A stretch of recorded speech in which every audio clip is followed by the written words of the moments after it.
Okay. What is the end of education? What is the end of education? Can anyone tell me what is the end of education? So that is change in behavior. That is the Change in behavior. Okay. Any other takers? You are right. Any other takers? Contribution for the well-being of the humanity. Okay. In very simple word. Any other takers? What is end of education? You have doctorate, you have engineer, IR, you have all kind of certification, all kind. So what? How to Development. fit a society? Pardon? How to fit a society? How to fit the society? Okay. What do you mean by fit the society? It means he's suitable to live with society members. I think, sir, in one word, that is development. Develop. Okay. Anyone is in the religious, spiritual teaching line or religious, what the religious or spiritual or under you any Guruji teaching on the end of education? Enlightenment. that is love all, serve all. Love also. Okay. That is Swami's message. Sai Baba, Swami Sai Baba, love all, serve all. But Swami also stated that end of education is the building the character. Building the character.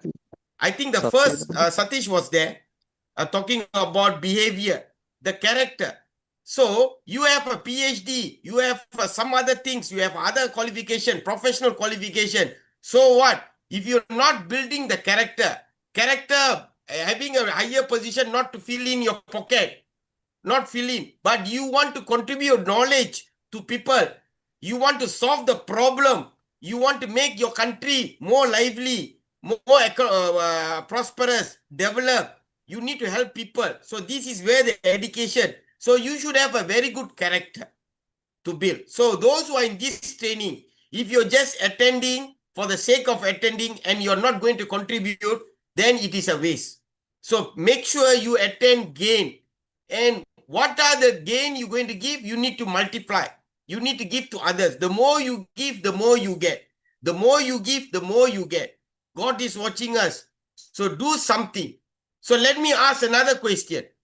Now, end of education is character. What is end of character? First, end of education is character. Okay, one simple word. What is end of character? Love all. Love all. Okay. I give you tips. You need to be remembered. So what is remembered? End of character is you need to be remembered. So what is another word? Eternal. Eternal, okay. Yeah. Okay, end of character. You have given a very good, you have become the role model, you have given everything, people know you have contributed. Suddenly you are going to retire. Say Mr. Morgan Nane going to retire in next 5 years. So what he need to do now? He need to show some good example to all the juniors, put into the track so that whenever he leave after retirement, his legacy still stays around. What he have taught. So end of character is the legacy, what you're going to leave behind. So remember, end of education is character, end of character is the legacy which you're going to leave behind to people to say that, okay, you have done, like you see Mahatma Gandhi in India, is the legacy leave for independent. So each country you have own. So in TVET system, what are you going to leave in your country? When you hold position, even though you're not position, you are lecturer, you have created something impact. It should be a small, but it is a big impact. Something you have given. So sustainable development is something where we can look into it forever. It could be your model. It could be emphasis, enhance. So please think on that aspect and move. Work in a team. Don't work in a silo. So that is my message for beginning of the second day today. Am I clear? Yes. So Yes, sir. let's make it happen. Okay, now I will share my, I'll go to my team paper 2. Green skills in sustainable practice in TVET. Mine is on sustainable practice green skill. My colleague, Prof. Naeem, will be also giving similar lecture on this, but his point will be different. More or less, there is a connectivity between the team paper 2 and 3. So please understand that it is an interrelated topic.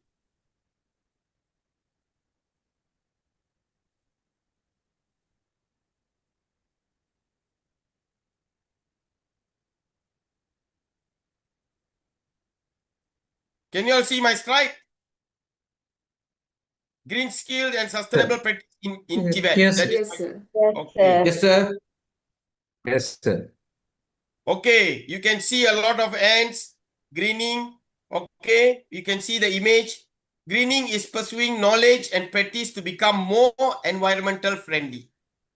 Please Friendly. ask yourself, are we environmental friendly? Are we environmental friendly currently? Some country, wherever they see green, they will cut the green, put building. What happened to Chennai? Everything clocked. They sell the land. What? Don't know what to happen. I don't know how far it's true. The report says they sold the land, some of the prime lands where the canal is going, the rivers are flowing. On now apartment, when the heavy rain, water cannot flow through. So this is, are we friendly to the environment? So even in our country, some major places when the development take place, flooding, flash flood, because the water cannot, no run. So all development take place without proper planning, without proper development plan. Like some housing area, they will have a phase 1, phase 2, phase 3. But the drainage system based on phase 1. But the number of houses is increasing. So everybody using water. So how the water will go when you build based on the phase 1. So all these need to be looked into it. Okay. We only learn when there is an impact. We learn from impact. That shouldn't be the way. We should learn before the impact. Unless it's foreseen, it's different.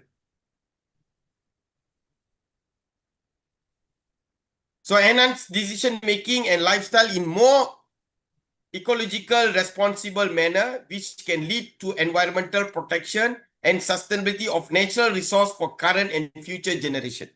So this is greening. Are you all can visible my slides? Yes, sir.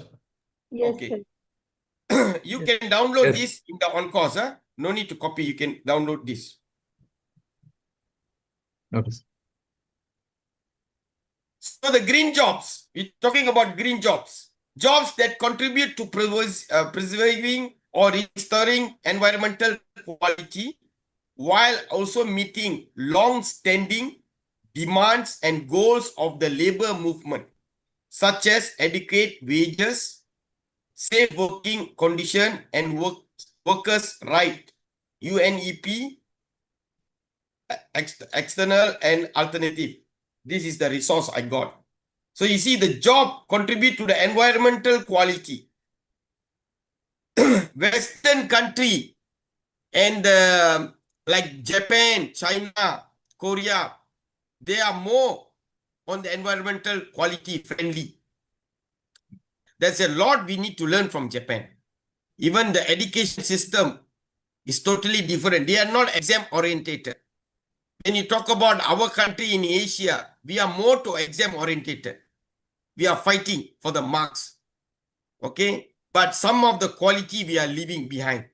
The loving and caring is getting lesser and lesser in our culture. The more loving and caring you have, that is where you are going to contribute to the green and sustainable. The loving and caring, it is not knowledge. Loving and caring, when you see a tree, you can communicate with the tree. When we see an animal, you can communicate with the animal. This is where the green and sustainability will revolve. But if you don't have this kind of aura, then you think this is what I do my work, this is what I will get. So you need to connect with the nature. Then only you will be appreciate, you will be into the greening process. If you're not connect to the green, you are not fully green. You are only doing for the sake of, it is KPI. I need to achieve that. It is asked by the government policy, I want to do it. But if you into it, by hook or crook, you will do it. That is where serious. The same goes to TVET. Everybody talking TVET, TVET, TVET. TVET as if TVET just came into this earth after COVID. No, TVET is already here for the past 50 years or 60 years. Everything we do is TVET. Only thing we don't realize it. Because everybody talking TVET on the mouth, not from the heart.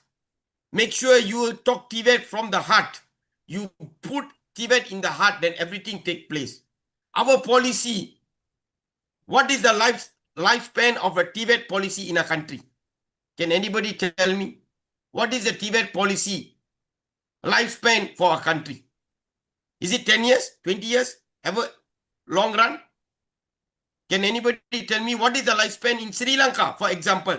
TVET policy. It doesn't matter. It is green or sustainable. We talk about TVET policy.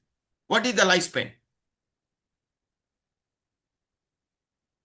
Can anybody tell me? Ashini, what is the lifespan? TVET policy in your country? Give it a try. I think I think it's a long-term one, sir, but I don't have an idea about the framework. Okay. I Any think other that people? in our country, we don't have a policy about that, the time frame of the policy, I think. However, that I think it's maybe better to have 3 to 5 years. 3 to 5 years. Okay.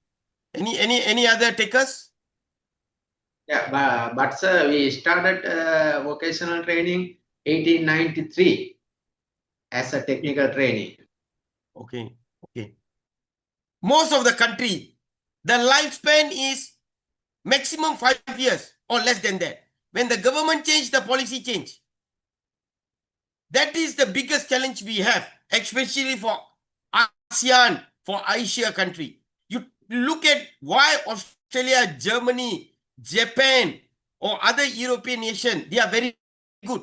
Because when the government change, the policy still remain sustainable for next 10 years. Then they review the policy, they make it enhanced. But ours, when the minister change, the policy change, they come out with a new one.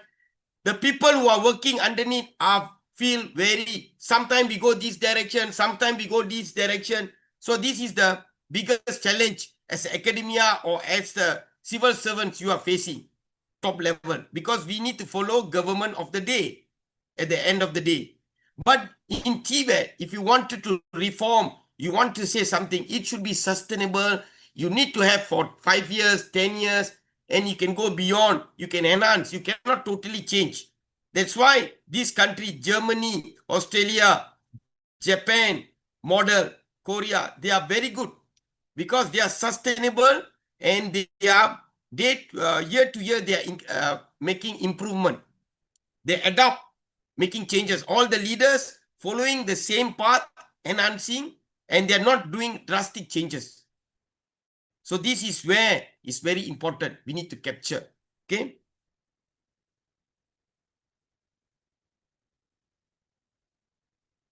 Green skills. You're talking about green skills. Is my slide is visible? Yes, sir, we can see. Okay. The knowledge, ability, values, and attitudes needed to live in, develop, and support a sustainable, resource-efficient society. So green skills means the knowledge, abilities, values, and attitude. You see the attitude, the values. So this is education. The end of education is the character. Why I'm telling the character, the values and attitudes inside the character. Okay. To develop, support, sustainable, resource efficient. Let me ask another question. When you talk about value and attitudes, I know everybody have 3-letter word. Not I love you, 3-letter word. Can anybody tell me what is the 3-letter word everybody have inside our body? Not 3 sentence. 3 sentence I love you. This one 3-letter word. Can anybody tell? It's mean. I don't want It's Bopana, I mean. don't want. I want new people. Sumit. He's the right person to Sumit. tell this. Huh? Yeah. I mean asking that ask. No. Ask is one, but I want different. Ask also can, but I want different word. 3-letter word. Start with E. Alphabet E. Ego? E. Yes, Asini, you are right. Ego. Ego. Okay. Can we measure ego? Now if I put my hand, can I say, oh, Dr. Kesavan have 80% ego? Can anybody measure ego? No, we can't measure it, sir. Can anybody measure ego? No. If I ask, No. pardon, Sumit. Yes. It's can't, sir. It's can't. Can't. Okay. Yeah. But I say you can measure ego. Using this simulation, simple simulation, mathematical simulation. Ego is something related to attitude. So, SR. yes, put ego equals to 1 over attitude. Ego equals to 1 over attitude. If your attitude is very low, your ego will go up. If your attitude is very high, your ego will go down. So from this simulation, you do a mathematical, gather some data, do some simulation, come out a pattern. You get what I mean? It will be a Nobel Prize. Nobody have done it. Do some mathematical from this, do some calculation, okay? Invent some innovation and get Nobel Prize for Sri Lanka. You see, simple. Ego equals to 1 over attitude. From there you derive, like Einstein formula, E equals to mc squared. Only simple. But you know how many years he took that. So now I'm giving ego equals to 1 over attitude. That's all. Do it. So you can measure. If you can find out one equipment to measure ego, oh mine, you will be top of the world. Nobody can measure ego, but you can do it. Okay, just a simple, I'm just throwing the idea. Okay, done. So this is the value and attitude you should have in the green scale. Let's move on. Sustainable development. Development that meets the needs of the present without compromising an ability of future generation to meet their own needs. Okay. Development that meets the needs of the present without compromising the future generation. Though that means we need to develop without compromising the future generation. That means we need to develop for them without looking into, oh, this cannot, this can't. Without compromising the ability of future generation. We need to put the track for them. We need to lay the track. We need to put the foundation. We cannot say, let them see, this is their generation, 2K kid different. No, you should have some path for them to travel and enhance. If the independent is never declared, they never fight. Our freedom fighters, our independent leaders never fight the independent. Today we won't be here. We don't have the freedom to be in this lecture. So you see, they are far-sighted. So you as a TVET practitioners, TVET leaders, we need to do some sustainable development for the future generation. We need to craft. You need to put the road. Let them take off and make it better based on that time era need to be. But at least the foundation is there. You need to lay the foundation. That is very important.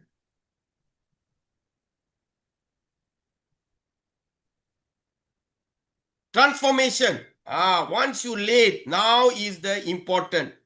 We talk about the green. We talk about the green development. We talk about the green skill. We talk about the development. Now we are talking about transformation. Look at the picture of a butterfly. Can anybody tell me from the worm, it become a butterfly, beautiful butterfly? This is the whole process we known as transformation. Do you all agree? So in our life, that should be a transformational. We are talking about transformational leader. Everyone want to be achieved like a transformational leader. What do you mean transformational leader? He should be a role model. He should leave legacy. He should be leader. A transformational leader is there to make difference. What is the difference between leader and manager? Can anybody tell me what is the difference between manager and leader? Leader is a role model. Manager, it will push them to do others. Okay, please bear in the mind.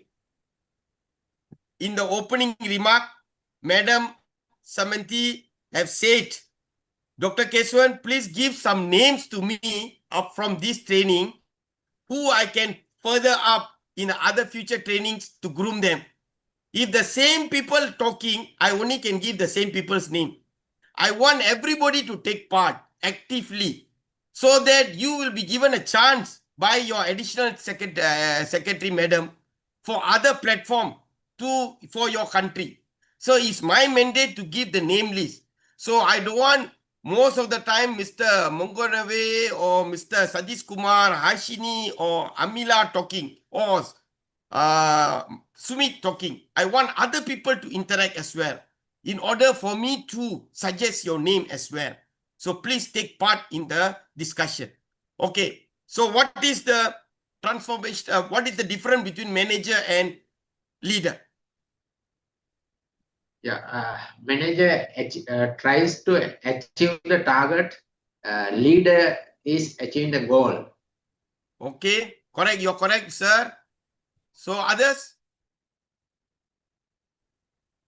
So I think leader can build up some emotional connection between the supportive members, and for the manager, they are maintaining professional relationship for enforcing some rules, thing like that. Is it Kausilya?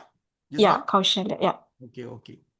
Okay. I, So, I think is the yes, please. manager's authorities depend on his position, that leader's authorities depend on the things what he is doing, that he can motivate the people in a way as a kind of put in his own example. Okay. Okay. What I can define is manager just manage what written in the policy. Manager have this kind of, let me give the example first. The time is like this. The manager have like this time to manage. Okay, let's say this is the time frame for the job to be settled and you have got ample of time. Leader, you have this kind of work, but the time is limited. You have this kind of work assignment, but your time is limited because leaders will keep on changing. Maybe after 1 or 2 years, you will be posted to different. So he must make sure he comply all that stuff within the time frame given. But manager, you have ample of time, this type of task and the time given more than the leader. And the lead manager only supervise whatever written in the policy. They just make sure everything run on track. That is manager. If your leader behave like that, you consider he is a manager, not a leader. He just a leader always there to make difference, there to see the policy and to do improvement. Why it is like this? Why can't we do like this? He questioned a lot. 5W and 1H. 5W and 1H. Why, when, where, whom, how? Why, when, where, whom, how? That is leader. 5W and 1H consider. Those who don't ask, whenever you ask why they cannot answer, that is not a leader. That is a manager. They just manage policy. So that is the difference between leader and manager. So you evaluate your superior, whether he or she is a leader or manager. And maybe the big challenge is you might be having a quality of leader, but your superior is having a quality of manager. That is where the glitches comes through. Sometimes when you ask, they will feel insecure. You get what I mean? So this is the challenge we have in TVET, in all the country. when I sit in CPSC, I visited 10 countries. This is the most common, even my country, he having the same problem. So it's a global phenomena, which I like to share. This is where we have some glitches on the TVET sustainable development, because we are not in the same phase. It should be in the same phase, one for all for one. One for all for one for TVET agenda. Then TVET will take off very fast in any country. So this is the basic we need to know. In order to that, we should have a transformational leader. So transformation, a process of allowing institution to change, to adapt to the changing functions and expectation, or to shift according to the change in the function over time. So this is what transformation need, cited by Campbell in 2007. So the next, we will see paradigm shift in TVET. Okay, Sunit sir, you are right. TVET, knowledge, skills, attitude. You see, what are the things? Paradigm shift in TVET. In TVET, we know knowledge, skill, and attitude. But in the greening TVET, you should know knowledge, skill, attitude with 6 R.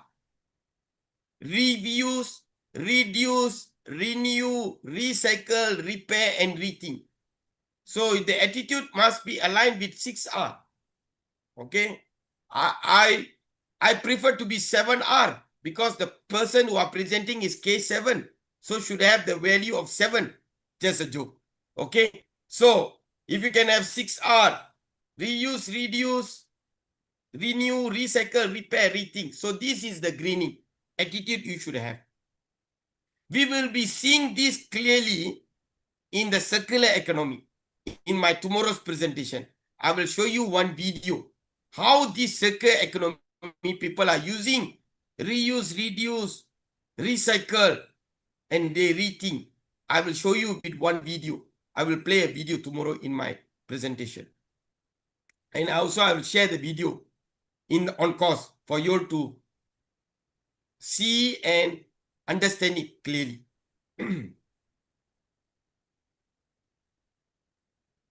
Okay. Are you all in the next slide? Greening skill. Are you all visible? Technical skill, operation management skills. We can see it. So when you talk about green skill, you go for 3 areas: technical skill, operational management skill, communication and education skill. So under technical skills, you should have renewable energy technologies, energy saving research, sustainable farming. Okay.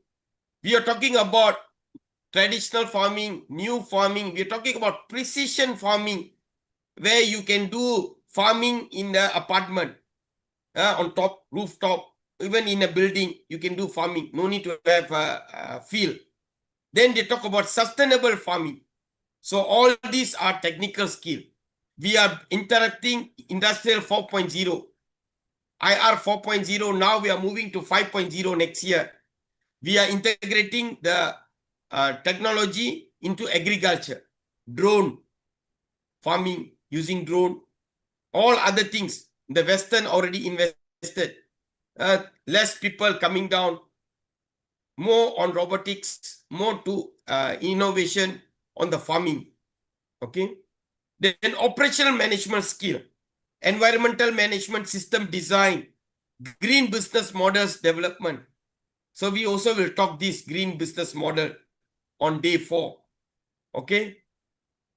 Environmental management system design. Okay. You see nowadays, most of the country, we are lack of town planning. Today, one people will come, will dig, put some road, put some pipe or something. Then after a few months, another fellow will come and dig, put some wire for cabling. And at the end of the day, some wires or some cables or some pipeline will be damaged because they don't have the history. So where is the town planning? So the same goes for the environmental management. We should have a proper environmental management system design, and it should be sustainable. Maybe we put it for the next 10 years. After that, we review back. So when you design, you should design for the next 10 years, not for today, not for tomorrow. At least 1 decade. After that, how are we going to do it for the next decade to make it sustainable? So this kind of ideas, we need to be venture. We need to be talk, forum. We need to plan. We need to design, implement, and see. Maybe prototype. Start with one. There is how many province in Sri Lanka? Can anybody tell me there's how many province in Sri Lanka? 9 provinces. 9. What are the 9 province? Can you name it? Western, Southern, South, Okay. Northwestern, Okay. Central, Okay. Eastern, Okay. North. Central. Okay. When I visited Sri Lanka, there is Colombo 1, 2, 6. That is under what? Western. Yes, Western yes. province. Western Western province. province. Okay. So you have 9. Let's say in a year, if the government said today, this year we focus the budget for one province. So in the next 9 years, at least 9 provinces have some sustainable values. Let's the budget channel to one province for this particular year. Next year, that province. Within 1 decade, all the province will get sustainable development on TVET. So this is how we need to design, focus the budget, the key factor. So your region will be also considered. In your region, where you want to do, which region, like in Colombo, 3, 6, 5, which place you want to do sustainable, what are the area. So this is the plan we need to come out. And we need to channel the budget yearly for that province. So within 10 years, rather than getting the budget and everybody sharing every year and we are not going there, the fund is restricted. Why not we channel everything for one province in a year? Within 10 years, every province will be getting balance. So that is the concept we need to look into it. So that is, I'm just throwing an idea. So then communication and education skill. And environmental education, communicate and disseminate environmental related information. You should educate, create awareness. Now people are not having awareness. Even yesterday you're talking about still people thinking TVET is a second class. For failures, go to TVET. So this mindset of the parents, of the community still not been changed. Don't go to church, don't go to temple, don't go to mosque just for pray. After pray, preach something on what community needs. Education, awareness, put a booth, tell to the management where the people come, okay? Where the people come. When you have some, go to mall, have this awareness on TVET. Put in the daily social media, put some banners. Is only banners not for the ministers or for politicians. Put banners, put your leaders talking about TVET. Create awareness, TVET. To create awareness about green in TVET, sustainable TVET. Not only what you call one-off. It should be every 3 months once you come out like a promotion. You see, you have a KFC, you have a McD in Sri Lanka. You see how they promote their sales. 3 months once, they will come out with new idea. This sales, this combo, we are having this. So TVET should be also following this sales marketing model.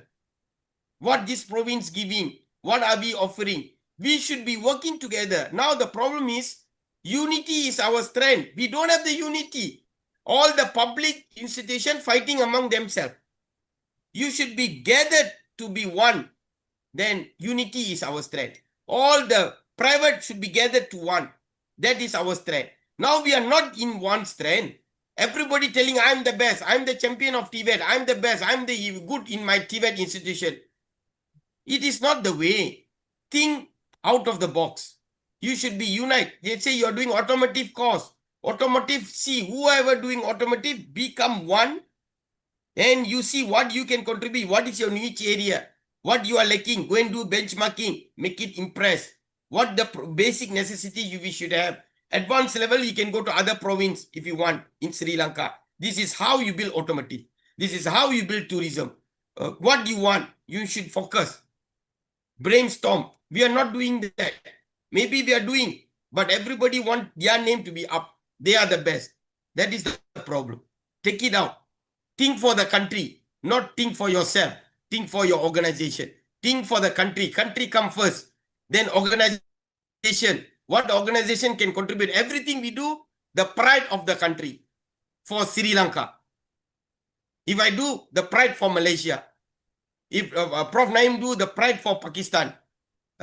If other people do, for the pride of other nation. So that is very important. Put the country first. What do you through your organization? Don't ask what country have given to you. What you have contributed to the country. You are prosperous, country is giving. What you are giving, return of investment. So that should be the first priority, our mindset. Let me move on. So these are the green skills in TVET. So we are talking about UN 2030 Agenda for Sustainable Development. Do you all know about what is UN 2030 Agenda? Anybody can tell me? What is the agenda of 2030 United Nations? Are we aware on this? Yeah, in the yesterday slide, as it is mentioned, by the 2030, every people will peace and prosperity. Okay, peace and prosperity. My dear participants, the SDG are focusing under 5P. Can you all tell me what are the 5P? Poverty. Okay. 5P. The United Nations craft the SDG based on 5P. 5P. Based on this, they craft the 17 SDGs. What are the 5P? Okay. People. People, planet, Planets, prosperity, prosperity, peace and partnership. partnership, and peace. Okay, people, planet, prosperity, partnership, and peace. So these are the 5 key pillars of the United Nations when they craft the United Nations SDGs. You see? So when you talk, you must know these are the 5 pillars where the 17 SDG are fitted in. So that is the scope, how we talk as an academia. We cannot just simply go and talk. We must know where it comes from. Like you, who's your great-grandparents? Who's your grandparents? Who's your parent? And who are you? Who's your children? Who's your grandchildren? Great-grandchildren? That petal we must know. Those the same in TVET. We must know where it comes from, where it's going. Then only you are somebody in the TVET. If you don't know, then it is shame on us. We are talking about TVET, we don't know the root cause of TVET. Am I right? Same. When we talk about TVET, we don't know what is Agenda 2030. We don't know what is Millennium Goals. So we are talking about TVET, SDGs, but sorry to say, many countries, okay, I'm not talking about Sri Lanka. Many countries I visited, the knowledge on SDG is very shallow. Some countries are very good, but only a handful I can pick. Out of our 16 member countries, only few countries are very good in SDG. But majority don't know SDG. Even they never mention this in the proposal or asking for a grant. So I'm giving you tips. When you ask for a grant, when you are looking for some donor agency, please mention SDG. Where are you focusing? Yesterday I already told the global donor agency focusing on the 4, 8, 9, and 11. So they are what they are focusing. So you should be aware on this matters. Then you are marketable, you are competitive, you can talk to the global what you are looking for Sri Lanka. If not, you will be flat on the floor. Sorry to say that. If you don't have this knowledge, people will just ignore you. So please enhance all this knowledge when you are going for global platform. This is my humble request. Then you will be competitive. Sri Lanka will be seen. You know what you are talking. You know your stuff better. And you know where you are heading. what you are asking. So that is my small recap. So let's see what is the UN 2030 agenda. So UN 30 agenda, they have 17 goals. Okay. So I think everybody knows this. So to be the part of UN, they are focusing on this. Can you see the number 4, 6, 8, and 13? Can you see that? Yes, sir. Can you see my slide? Yes. sir. Yes, Can So see. this is the part of UN agenda on the quality education, TVET, climate, water, clean water, decent work and economic growth, climate action. So that is a part of 2030. We are in 2025. We have another 5 more years, 5.5 more years. Do you think, 4.5 more years, do you think we already achieved this? No, not fully. Yesterday, Prof. Damaja have shown how much we have achieved. From there, you know where are we heading. So this is the big challenge. Even United Nations having a challenge. Everybody going for the conference, going for that and this from the country. They promise something, come back. I don't know how far they put into practice. Only thing they say, no budget. Our policy never supply. So these are the old stories we are playing again and again. So we need to show our seriousness, our effort, our commitment by giving a proper paper to the government ministry, address it. We need to be very serious on this. Then only it will be. So let Sri Lanka take a lead on sustainable development. You have a very green environment. Do something in your niche area which you think it will be great impact and everyone want to come to Sri Lanka for this benchmarking. What you have done? Take Singapore. Look at Singapore. What is Singapore having? What resource they have? They are smaller. Their population is 5.6 million. What is the population of Sri Lanka? 23 million. 23 million. They are only 5.6. They don't have any resources. They are buying water from Malaysia and they're selling back to Malaysia. They buy from us the raw water and they're selling back to Malaysia and Malaysia buying back with them. You see, this is the smartness. Lee Kuan Yew, the former prime minister, what he did is he know they don't have a land. They don't have resources. Only thing is they can be a showcase. They can bring a high-tech showcase and they train the people, knowledge with them with a good knowledge, and they export the people as a professional. They give a priority on the education. They give on the green, sustainable. I visited Singapore last year. I visited ITE, Institute Technical Education. Even next month, we were having a program. I think Prof. Naeem will be there. So it is a very awesome. The government invested on the ITE for the TVET agenda.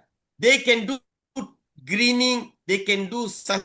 You can go and see the benchmarking. If you want to go to ITE, please contact CPSC. We can arrange your benchmarking visit. Go and see. I asked them how you can do this disciplinary, take action, implement punishment if people never follow, and how you can implement very fast your budget. You know what they say? They told me, sir, we can just put a working paper to the parliament, government in every sitting, and it is approved within a year. We don't have this bureaucracy because our government never changed for the 60 years. If we don't have this bureaucracy, it is implemented, it is endorsed, and everybody have to follow. Even their economy is very good for the elderly people who don't see on ICT. They are giving $4,000 to $5,000 to go and equip themselves, go and engage. It is already into the account. They're giving money for you to take up some courses, learn, equip yourself. That kind of incentive they are going because they are, in terms of monetary wise, they are very stable. Even you engage their professional. If you are professional as a resource person, you engage them, they will charge you. Not free of charge. They don't come for small money. even online section, recorded section for 2 hours. If you want to engage them, you know how much they charge? Can anybody tell me roughly? How many sin they will charge for 2 hours recording section, online lecture? Any guess? Sumit, any guess? I know Sumit very well. That's why I like to ask Sumit. He like this kind of Yeah. stuff. How much you think, Sumit? Yeah. It's I will think about at least 1 million. 1 million what? Yeah. Sri Lanka rupee. Yeah. So 1 million Sri Lanka rupee is how many dollars? 3 pots. 1. 350. Okay. 350. They are asking for 2 hours lecture, online recorded, 3,000 Sin dollars. 3,000 Sin dollars. Sin dollars and American dollars, the variation is only 1 point something. Okay. So I think it is less than 2,000 plus dollars we need to pay for the 2 hours. So you see what I'm trying to say, that is the professional service they are putting. So they are very high EQ. They are having a very skill. So this is their marketable price. They are giving the ideas. They are giving the professional. They are giving the service. They are charged. That is their trend. So that is how Singapore is developing. Okay, everybody want to go to Singapore to see the system they have, the green and sustainable. So please visit Singapore and see what they have. A very good one lighting system. Show a light. In ICP program, definitely they will take that. It is all sustainable. Solar panel give the lights, the energy sustain. They have an indoor farming, flora and fauna. That is all sustainable development. So you will get some ideas from there. You must see. See is believing. Seeing is believing. See, come back, implement. Get some budget. So please visit.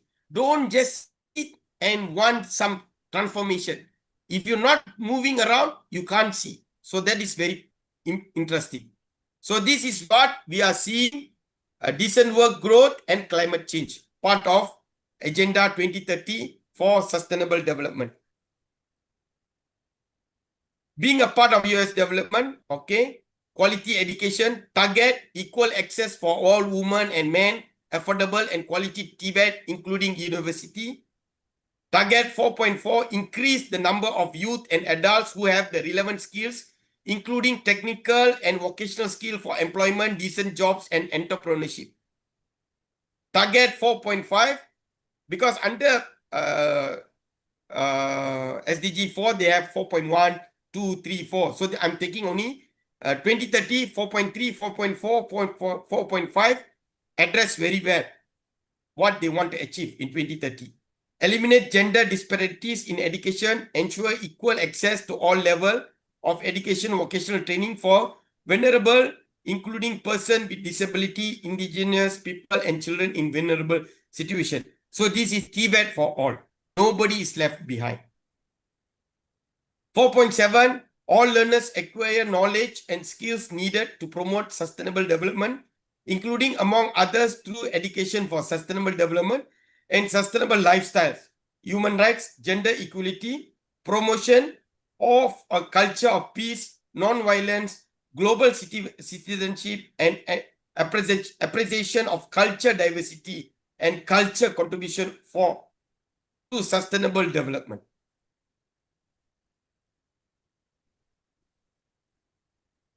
When you talk about clean water and sanitation, okay, target 6.3, improve water quality by reducing pollution, eliminating dumping, and minimize release of hazardous chemical and material. You know, some people, they are not environmental friendly. Whatever the waste from the production, they will just put it to the river. So this is where it is polluted, maybe hazardous, and people are using for drinking, washing, bathing this water. So this is where you need to have some enforcement on the clean water and sanitation. 6.4, increase water use efficiency across all sectors and ensure sustainable withdrawals and supply of fresh water.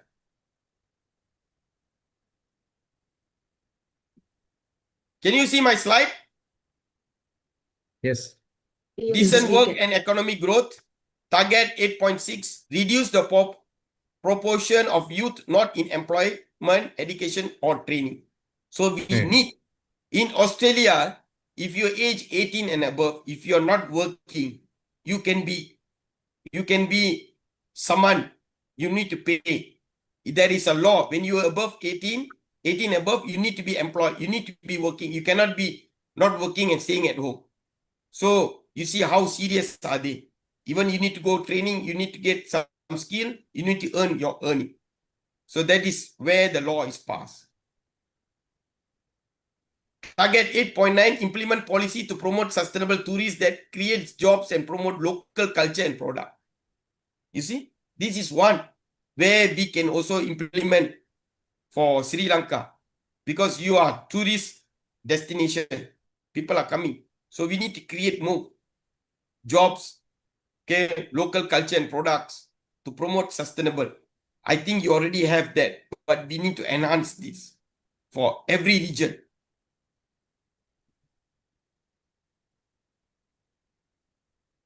Climate change. Climate change is one of the major agenda now. Everything is now changing. Climate is changing. Even you go in an aeroplane now, looks like until you take off and you're landing, you need to pray because anything will happen. Okay. What the reason? Air Asia, take off within 5 minutes, all the dreams vanish. Whose error? We don't know. Still under investigation. You see, the climate change is very, whenever you travel, suddenly air pocket, turbulence. So the pilots are having now biggest challenge, for example, in aviation. Same goes for others, disasters. We are looking at it.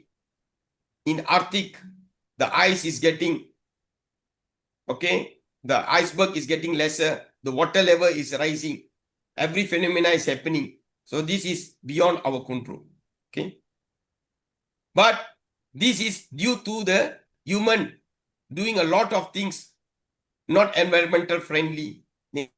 And one day when the mother nature is coming up, you need to face the consequences. So improve the education awareness, rising the human institutional capacity, climate change mitigation, adaptation, impact reduction, and early warning. So this is very important.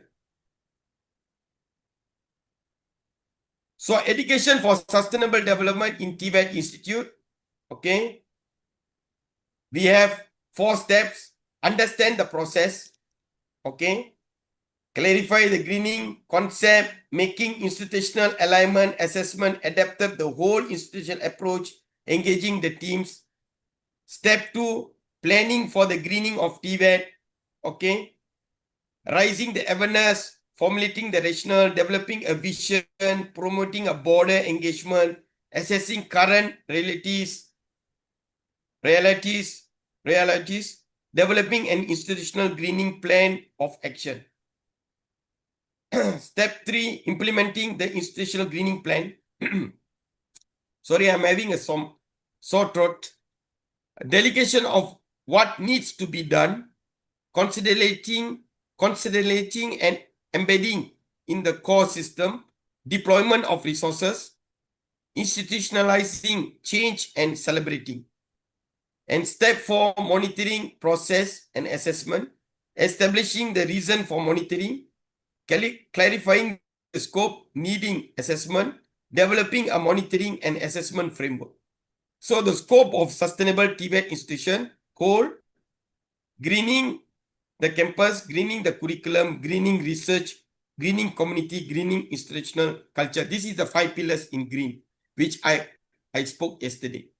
So these are you need to have the process, you need to have the plan, you need to implement. After implement, you need to monitor and evaluation. After that, come out with a report.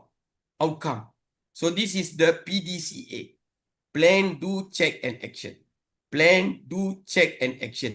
PDCA. Plan. When you have plan, you need to have a process. Do, implement, check, monitor. Okay. Then you see it is good. Okay. If no, you need to take action.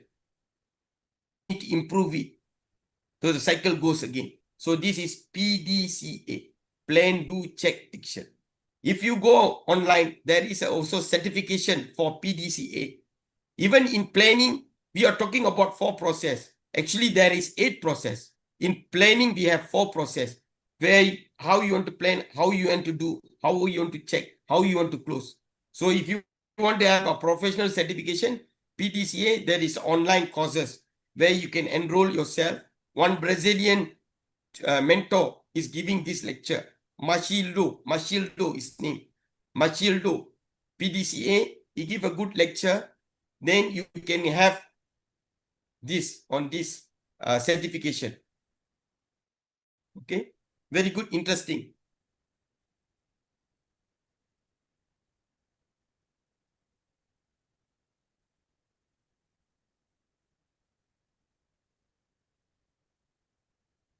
Why TVET institution must engage in the greening process?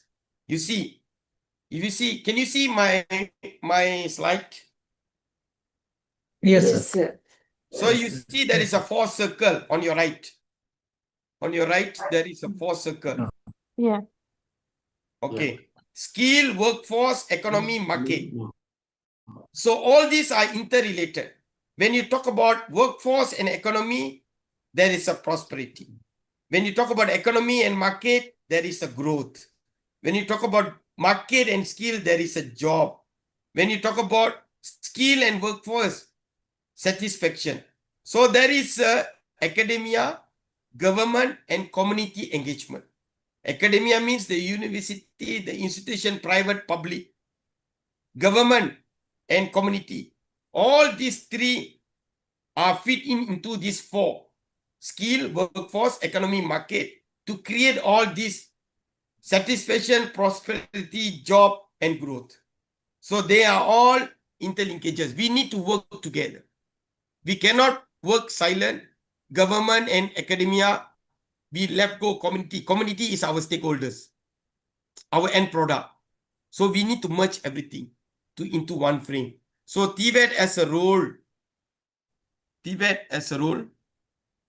okay, to play, ensure that the knowledge, skills, and competency acquired by individual will enable them to contribute to the developing green economy and indeed to pursue sustainable practice in other areas of life. A green economy is one that results in improved human well-being and social equity, while significantly reduce environmental risk and ecological scarcities.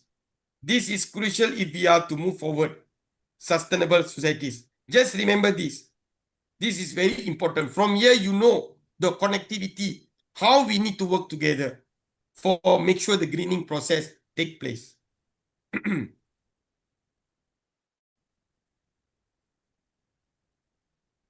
So skill and environment consideration for greening TVET.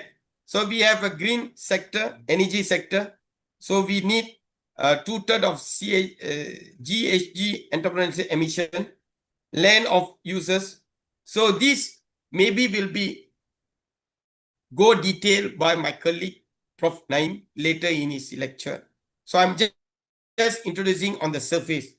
So we will have a skill environmental consideration for greening TVET in energy sector.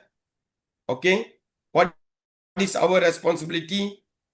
Knowledge, application, energy efficiency measurement, technologies, okay, and upgrade our skill based on the emergent energy markets. Iron and steel sector, okay.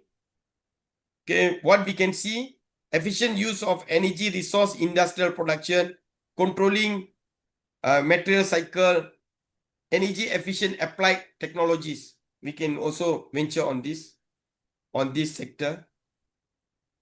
Talking about manufacturing, okay, ways of obtaining raw materials, resource, produce waste management. So the key environment issues, what TVET respond, raw material collection, pre-processing, production, distribution, trademark, sustainable craft, where we can look into it, how we can do. These are the core business. These are the core business, what they are doing, and what we can respond through TVET. Construction sector, okay, is the same, okay. Agriculture sector, okay. What are the things we can do? Technical knowledge of new practices like organic farming, agroforestry. Like I see, we bring the industrial 4.0 in part with the technology we can do, okay. Technical knowledge on application energy efficient technology in the agriculture sector, use of water and irrigation technologies, use of information communication technology, ICT in agriculture.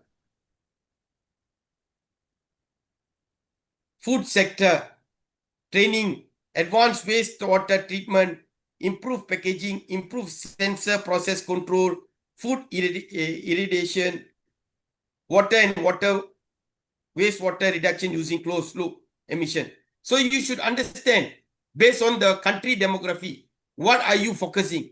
If for the food industry, these are the prospects you can focus. You can improve this. How you can enhance this. So we can go specifically on this. What we are giving is on the surface. But if you want only for this, we can tailor a program for this. How we can go. We can bring the experts on this.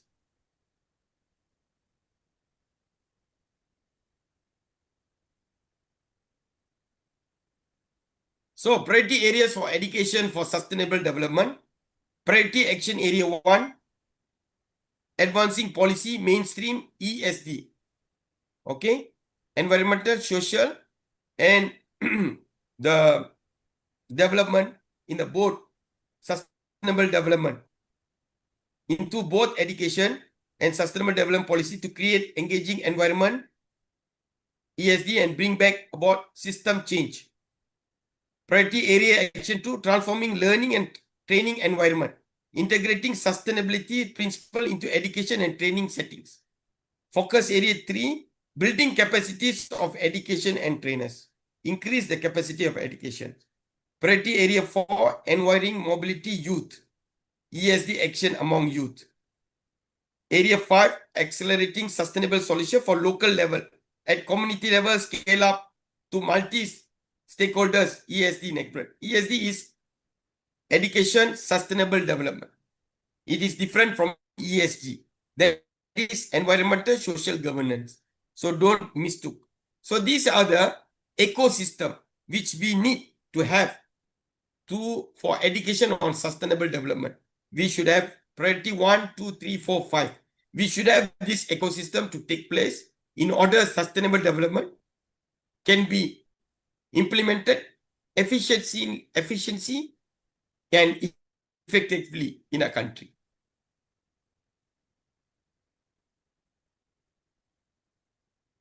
So this is a greening concept, making institution align the assessment, adapting the whole process, engaging. So based on the economy, for the clarity of greening concept, continuing process based on the economy, sustainable approach, wide action, okay, making institution align, employment needs. So all this, what is the national agenda, international commitment, we need to do some studies, get some data, adapting the whole institution approach, greening the campus, greening curriculum, community, research, what we want to do the greening, in what angle. Rome is not built in one day. So we cannot do all this one day. We need to plan. First year, second year, third year, in 5 years, we will achieve that. Start small, end up big. Start small, end up big. Engaging teams, analyze stakeholders, learner, partners, articulate roles and contribution of each stakeholders. We need to clearly define who's our stakeholder, what is their role, what is their engagement, who is responsibility, how are we going to get. So this is clearly, we cannot just say one word stakeholders. We need to put specific, what is their role, what is their contribution, how we can engage them, how they can get benefit from us, how we can get benefit, how the country will get benefit overall, how the system will get benefit on road. So it should be mapped properly. What are the policy exist? If the policy do exist, what I expect sustainable development reflect in the policy? Where is the TVET place in the whole system? Okay, you need to revisit your policy to help establish the linkages. So is there any policy talking about partnership, linkages, any given? If it is written, is there any budget given? What are the freedom given? Who are the authorities? All this you need to revisit. Okay. Okay, so that is step one. So 5 approaches in sustainability. TVET is what I said: green campus, green technology, green community, green research, green culture. When you talk about green campus, are you in the slide visible? Yes, sir. Yes, So sir. when you talk about green campus, you talk about green management, water management, waste management, pollution control.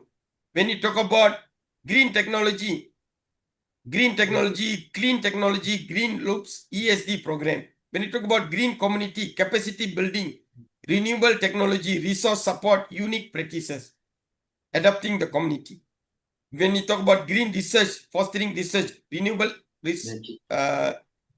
energy, water treatment, green innovation, waste recycling research, which there are many. This is few we can highlight. Green culture, promoting culture, green values, green attitudes, green ethics, green practice. So, you know, the 6R, reuse, recycle, we can implement this. So these are the concepts we should have. These 5 cannot be done in one go. It should be maybe one green campus take 2 to 3 years, or maybe 5 years. So though maybe you can do simultaneously with a committee, with a group, doing, updating, everybody focus. In next 5 years, we can have the green sustainable area covering all these 5 pillars. That is very important.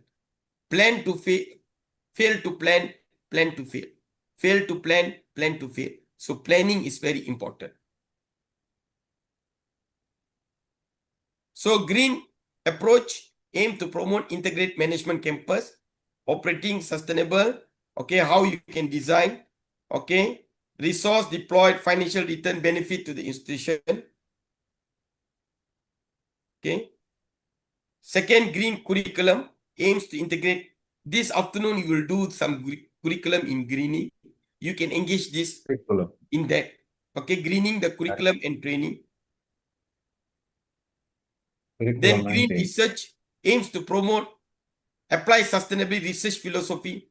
You can do green research, anything research in your student project or faculty project, or you're doing masters or PhD, bring this green research concept, then it will contribute here. Or you can undertake some grant, do some research, or get some donor funding, do some research on green. Green community workplace aim to co-develop, implement enterprise, community and institution sustainable plan in shared goals, persuade sustainable practice in practice, sustainable lifestyle become the normal. This to create the awareness to develop the community. Whatever you see, if the community are not doing that, then it will collapse. It should be collective action from everyone. And lastly, green institutional culture aims to embed sustainability into aspect, greening culture, the same. So the problem tree, the effect, core problem, and the cause. So example of a problem tree, analyze the skill development in the field of renewable energy. So this is the cause. These are the low number qualified workforce. And what will the effect? So this is the problem effect tree. You can go through this slide. It is there. You can go and understand. It is straightforward. So step 2, all this under step 1. Step 2, planning for the greening of TVET. So raising the awareness, developing a vision, promoting border engagement, assessment current realities, developing a institutional green plan. So what in my slide is I'm giving, actually we can use this for my last on the day 5 action plan framework. Step 1, step 2, step 3, step 4, step 5. I will explain this in the framework. I'm just introducing this. That's why I'm not touching that much. You can read this. Okay. How we can plan for the greening. First, step 1, we identify. Step 3, implemental institutional greening plan. Okay. So I will touch this in my action plan. Delegation, what they need to be done, considering embedding in the core, deploying of the resource, institution changes, and celebrating. I'm giving this for you all to read first. When I do my action plan, I will come back to you.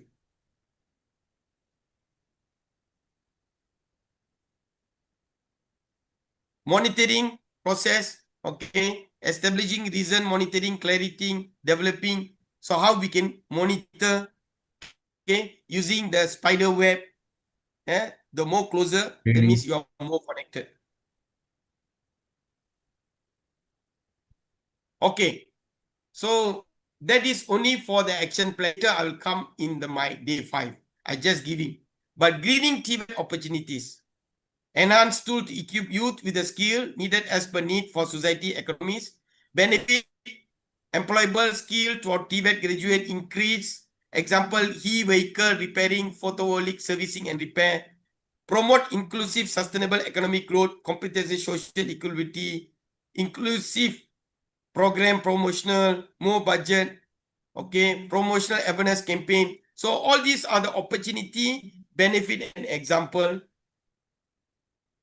Same goes for resource deployed, okay, for stimulate progress towards community engagement.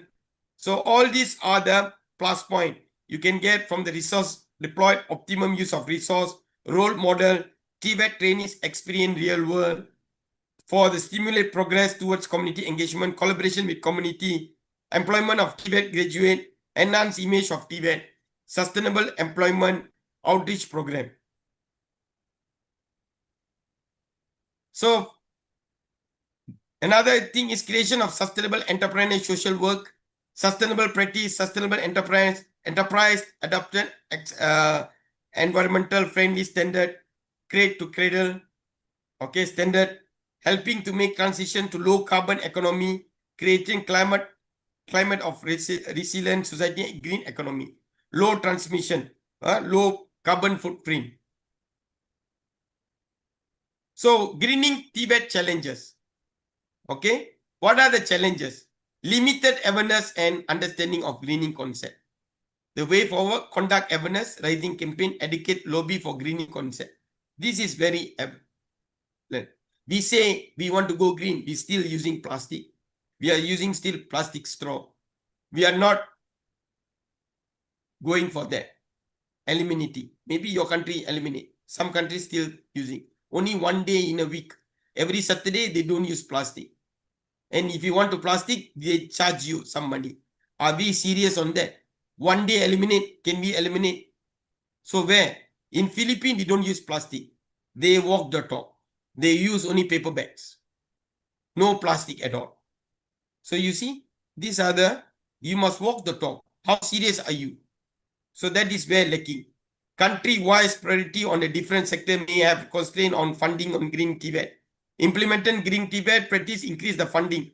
Educate. I'm very particular. When people say no fund, I'm very sensitive on this. No fund, find a way. Live within your means. Find a way with the fund you have, go green. Don't say cannot green at all. If no, we cannot move. We cannot be looking for very, what do you call, comfortable zone to implement. Even uncomfortable zone, you need to implement. So then shows how serious are we. In the middle of difficulty lies opportunities. In the middle of difficulty lies opportunities. Take the opportunities. How difficult are you? Maybe you are staying in a rural area. You can do something. Okay. So, you know the movie won the Oscar award, the Slum movie. What are the movie from India, the Slum? You know? What are the title of the movie? Slumdog Millionaire. Some millionaire. You see, they won Oscar. From the slum, they go for Oscar. Think something like that. Your mindset should be like that. Okay. Selecting the best model or method of integrating SD in the TVET curriculum and finding curriculum development expert equipped with the skill, knowledge, and experience. Deploy competent curriculum developer to integrate SD components. Okay. This is what I'm going to finish my slide, another one or two. This is the progress, what I can capture. Progress was for the year 2015 to 2023. Asia Pacific region, landlocked developed countries, least developed countries, and small island developing states. After 2019, we have a pandemic. You see the progress. The progress. Okay. You can see it for Asia Pacific is 17.0%. Okay. For the sustainable progress. Okay. Landlocked area 13.2. Least developed countries 11. Small island 5.9. So this is the how it is projecting. Okay. So how it is going. So for Sri Lanka, SDG index is 83 over 66 countries. You are number 83. SDG index scores only 69.4%. Spillover score is 92.7. And SDGs, you see, for one, you see the indicator decreasing. If this is decreasing, if this, you can see stagnating. If this going up, and if it is going down, and it is nothing staggered, and if it is like this, moderating, improving. For Sri Lanka, poverty level going down. Hunger, at least slight improvement you are doing. On SDG 3, improvement. Education, you are doing good. TVET, going up. 5, gender equality, nothing, stagnant. Clean, you are doing something. For clean energy, stagnant. For growth, stagnant. For infrastructure, sustainable industry, you are doing good. For this reduce inequalities, I don't know what is this sign meant for. Information unavailable. Okay, sustainable SDGs 11 also stagnant. 12, you are doing something. Climate change, you are doing something. Underwater, stagnant. Life and land, nothing. Peace and justice, also stagnant. And the last, partial, what is this? Partnership, also stagnant. So this data, I got it from the dashboard of the sustainable development, okay, for Sri Lanka. You can check, okay. So this is the current situation of Sri Lanka. Maybe you have improved a little bit because this report is 2023 report. So the CPIC Green TVET movement, we also have enhanced life's green style in a low carbon world. So with that, any questions? I'm ending up my presentation. Sorry, I was given 1.5 hours. Through Satish Kumar take 10 minutes more. So my presentation takes 10 minutes more. Sorry, Prof. Naeem, I took 10 minutes more. Any question from the participants? If you have, you can chat to me in the WhatsApp group. You also can put it in the lecture, my lecture tomorrow. I will be here throughout the section. You can ask me. Okay. So if no, thank you very much. So think green, live green, and go green. Okay. So that is what I say. Green is forever. Not to say become green, you become vegetarian. No. Okay. Don't say, but I'm a vegetarian. But don't say think green, go green, I become vegetarian. That is your choice.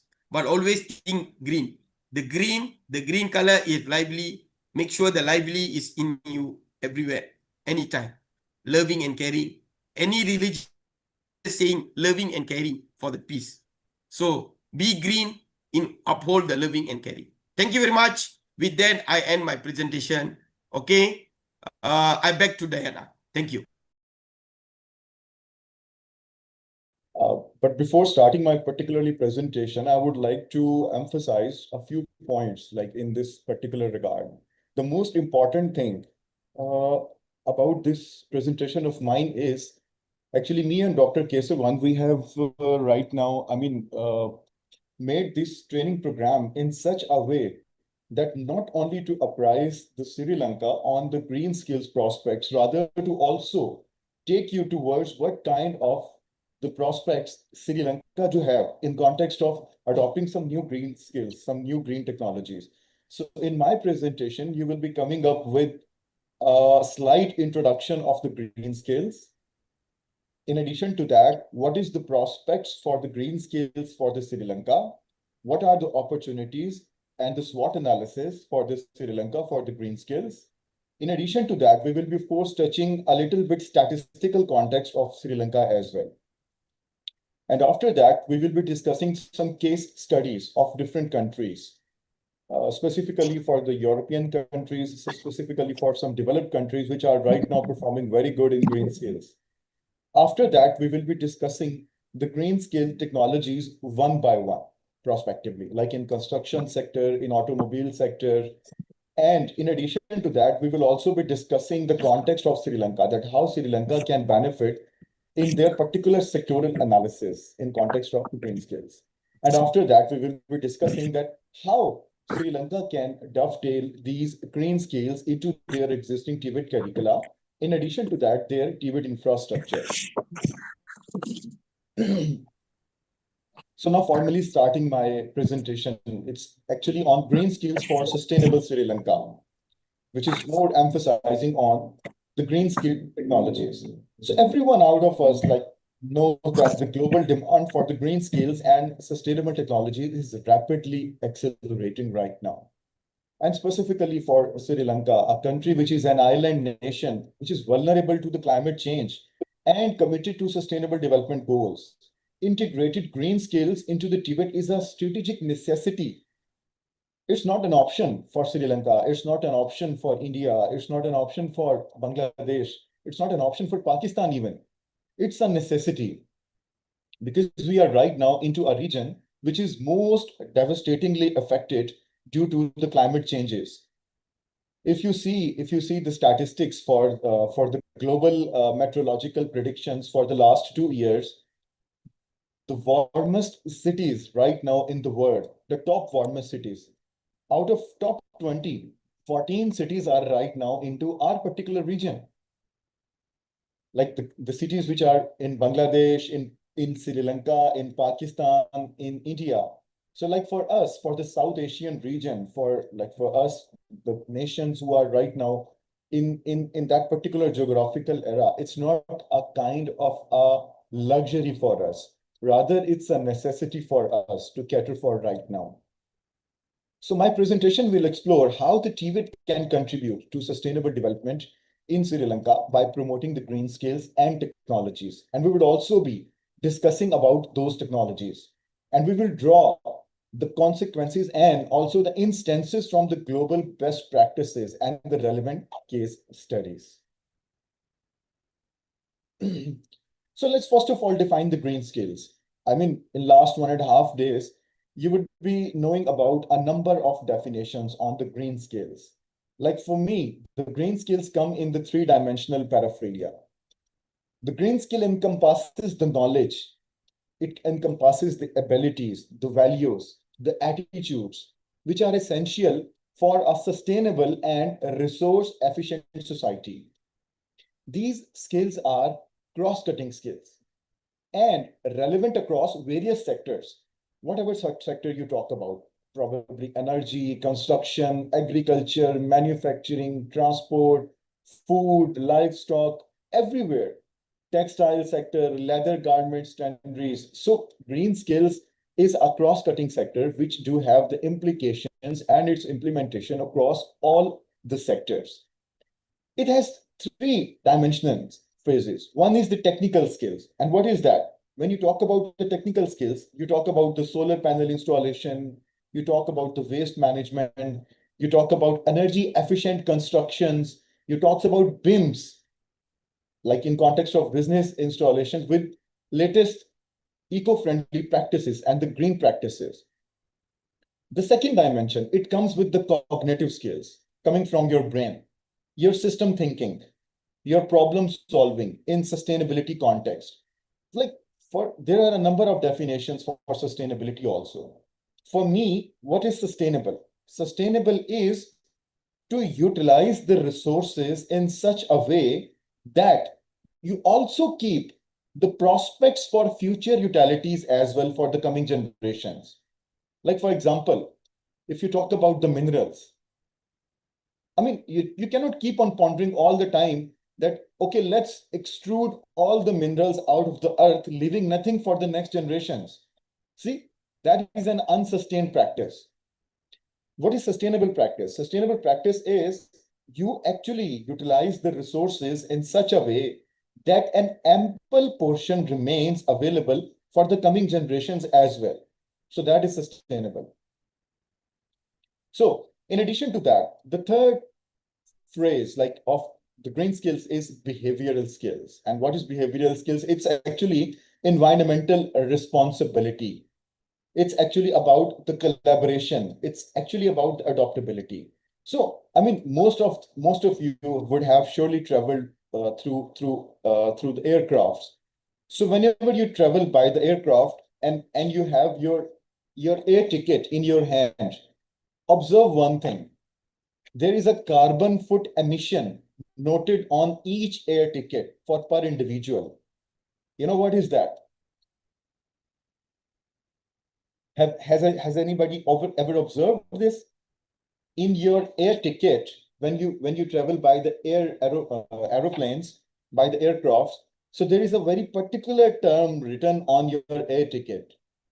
Per individual or per head carbon emission. I mean, what is that? That is that the facility which you are utilizing for traveling from Colombo to Kandy, or probably Colombo to Chennai, or Colombo to suppose Kuala Lumpur. So this is actually the carbon emission, which actually will be emitted into the atmosphere because of you, because of the traveler. So when you particularly emit that kind of a carbon emission into the environment, you also comes up with the responsibility to respond back to the globe. And that comes around in the shape of sustainability and restoration of the globe through eco-friendly practices. Order. So that is actually how you define the green skills. It has the three dimensions. One is the technical skill dimension. The second one is the cognitive skill, which is coming from your brain. And the third one is behavior. How actually you respond to your eco-friendly practices, how actually you respond to your global practices, to your globe. So why is it always important to think green, to breathe green, to eat green? Why is it always important for you? See, Dr. K was talking about the Sustainable Development Goals. But for me, how actually I see the Sustainable Development Goals in context of Green Skills 8, it actually includes your target, my target, the target of Sri Lanka, India, Pakistan, Philippines, Malaysia, Singapore, everyone's target of upgrading infrastructure and retrofittation of the industries to make them sustainable with increased resource use efficiency and greater adoption of clean and environmentally sound technologies and industrial processes by 2030. So again, the same thing, it's not actually an option for you. It's not actually a luxury for us now. It's actually a necessity for us to make our industrial processes and our industrial practices resource use efficient. I mean, we cannot keep on injecting the byproduct or the fossil waters into the water streams coming from the industry all the time, making our eco-friendly streams into a kind of a hazardous products for the coming generations. So we will have to restore it by 2030. And that is what your Sustainable Development Goal number 9 says. And what actually Sustainable Goal Development number 12 says, it says that we will have to target achieving the sustainable management and efficient use of natural resources by 2030. We will have to decide that how much quantum of the natural resources is supposed to be utilized and how much is supposed to be preserved for the coming generations. So the transition to a low carbon, resource efficient economy requires systematic changes that will result not only in the new products and services, but also in changes in production processes and the business models. See, emergence of ChatGPT. Now you don't have, I mean, probably the need to learn how to use the Illustrator, the CorelDRAW, because the ChatGPT has right now evolved the technology for that. So that is actually the bypass of technology. You just provide a prompt to ChatGPT and ChatGPT comes up with a new evolution for you. You don't need to learn about the very basic skills. The basic skills has been bypassed. That is actually emergence of new skills with emergence of new global era. So likewise, when you will be talking about the emergence of the green economy, when you will be talking about the emergence of eco-friendly practices, a number of professions will be obsolete, a number of professions. And there will be the emergence of a number of new professions.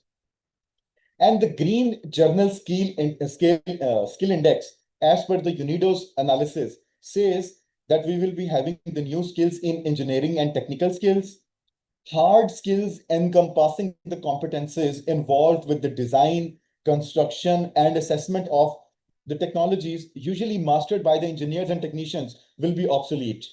And the new skills will be coming. And this know-how is needed for the eco-friendly buildings, renewable energy design production systems, energy-saving research and development projects. So we are anticipating the emergence of a number of new skills coming in engineering and the technical skills. The second skill, what is that? Science skills. The competencies stemming from the bodies of knowledge, broad in scope and essential to innovation activities, for example, physics and biology. So again, you will be seeing a number of new science skills, especially in high demand in each stage of value chains and in utility sectors, which provides the basic amenities such as water, sewerage, services, and electricity. So the third stream, you're talking about operation management skills, which relates to the change in organizational structure and required to support the green activities and integrated view of the firm through life cycle management and lean production systems. See, I mean, there's a concept of lean management system right now. Every organization probably working with the number of hundreds of employees is right now converting to just tens of employees.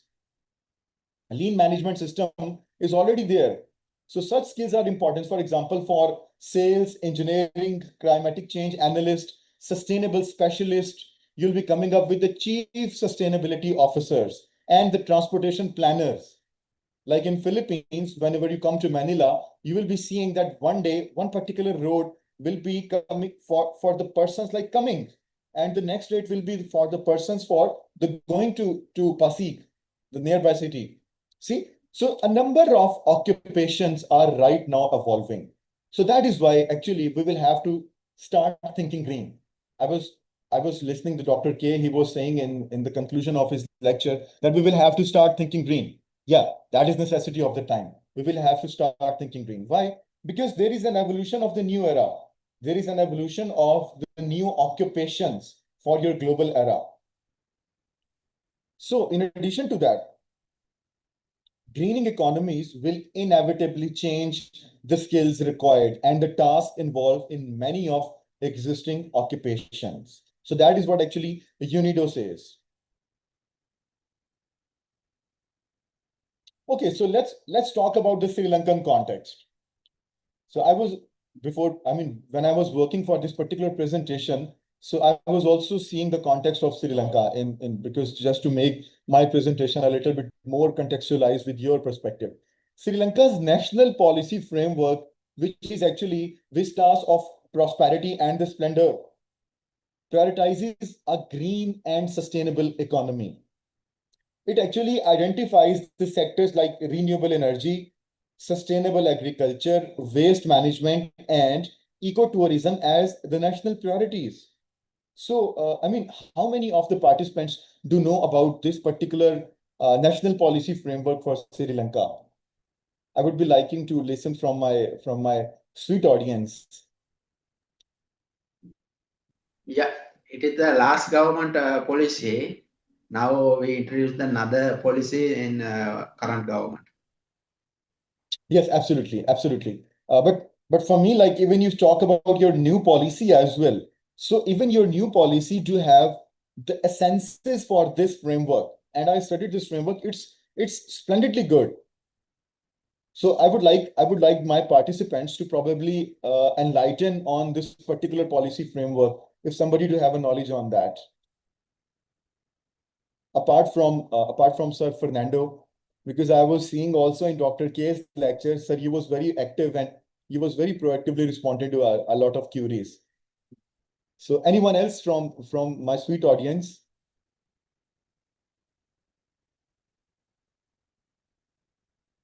Ms. Cottage, can we know your perspective on that?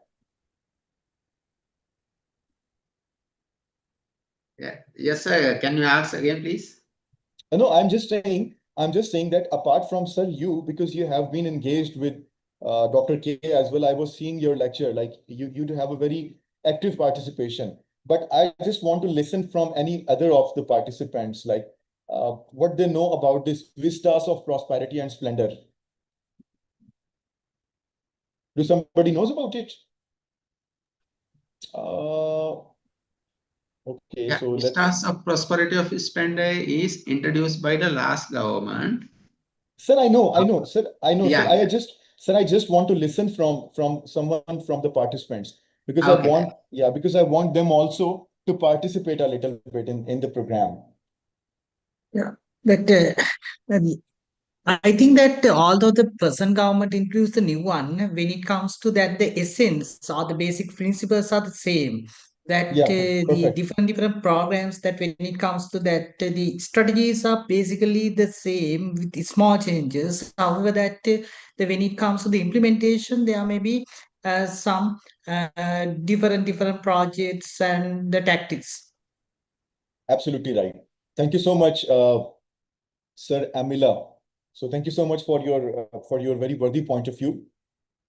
So, but when I was seeing your this particular policy, the new policy 2020 and 2030 policy as well, and this particular policy framework, I was astonished to see. I mean, you guys have sufficed the proper true essence of eco-friendly practices in your global policy frameworks, in your national policy frameworks. I don't know what happened with your implementation, because your index in context of eco-friendly practices and the green skills are right now lagging a little bit behind. But the policy framework is as good like as in Pakistan. In Pakistan also we make splendid policies, but issue is always with the implementation all the time. Okay, so let's talking about the Sri Lanka's context. What are the challenges for you? Of course, when I talk about your implementation, it lacks the standardized green curricula. I was seeing your curricula, majority of the curricula was probably not even having. So it also have a limited instructor capacity in the green technologies. I was seeing your number of institutions right now which are working in Sri Lanka are 768. I mean, I'm talking in context of TVET institutions, and majority of institutions are private institutions. More than 400 private institutions are working in Sri Lanka. Yeah, but when you talk about the TVET instructors, there is a nice number of instructors in Sri Lanka. It's more than 6,000 TVET instructors right now, which are registered with your national authority. So you have a splendid number of TVET instructors. But simultaneously, when you talk about the skill level and the competence level of your instructors, majority of your instructors are right now only diploma holders. So probably it would be I think it would be a very low chances for this particular aspect that majority of your particular instructors would be knowing about the green skills, eco-friendly practices. So that is another challenge for the Sri Lanka in your context. The third one, which in my perspective is inadequate industry TVET alignment. Unfortunately, I mean, Sri Lanka being a very brotherly country with Pakistan, to have the same kind of the industrial practices. Like Sri Lanka, Pakistan, Bangladesh, we are right now excelling better in textile sector. Yeah, but unfortunately for the high-end automobile manufacturing sectors, we are lagging behind. So same is the case with Sri Lanka, same is the case with Pakistan, same is the case with Bangladesh, probably also for the Maldives. They don't have a very flourished like high-end industry in their country.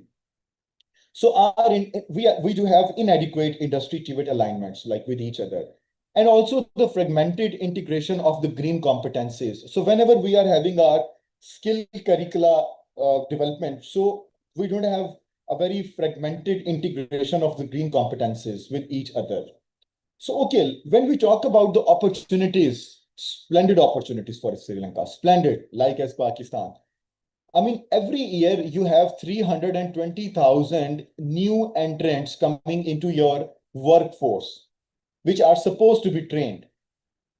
And simultaneously, opportunity is coming like unemployment rate amongst the youth is 21.6%. Your national unemployment is 5%, which is exactly at par with Pakistan. Yeah, but simultaneously, your youth unemployment is 21.6%, which is very higher, and which is even higher for the women. It's 26.6%. So when we talk about the green skills and we talk about the emergence of new occupations, so it's a huge opportunity for Sri Lanka that with the emergence of the new occupations, we can tap on this unemployment rate to reduce it a little bit on the lower side. Strategic geographic location for green shipping and ecotourism, wonderful for Sri Lanka, wonderful. Believe me, like when you see your geostrategic location, it's exactly on the same strata of the geographia where you are right now, exactly on the bypass or on the gateway of connecting two regions, Africa, Europe, Central Asia, with this particular Asia Pacific and Southeast Asian nations. So you have ecotourism and green shipping prospects and opportunities for that as well. So talking about growing regional cooperation on sustainability and green jobs, again the same. So growing regional cooperation, Sri Lanka is again on the border of these all nations. So, I mean, talking in context of opportunities, Sri Lanka do have a lot of opportunities for that. Okay, let's talk about the global best practices. How different countries actually inculcated their green skills, inculcated their green practices into their infrastructure, into their green practices, into their curricula. Talking about the countries worldwide offer valuable insights into the successful green TVET integration. Germany and Costa Rica, let's example, provide excellent example of how to adopt the TVET system to meet the green economy demands. The first one talking about the Germany. Germany is right now working on the greening dual TVET. You would surely be knowing about the Germany have a dual system of education. They have inculcated the general education with the TVET curricula perfectly. That's why they are calling it as a dual system. So Germany has integrated the green modules into traditional apprenticeships. For instance, automotive students now learn about electric mobility. They learn about the emission reductions. They learn about, alongside this, mechanical engineering. And they also learn how to ensure industry relevance through public-private collaborations. See how beautifully they are inculcating the greening into their dual TVET system.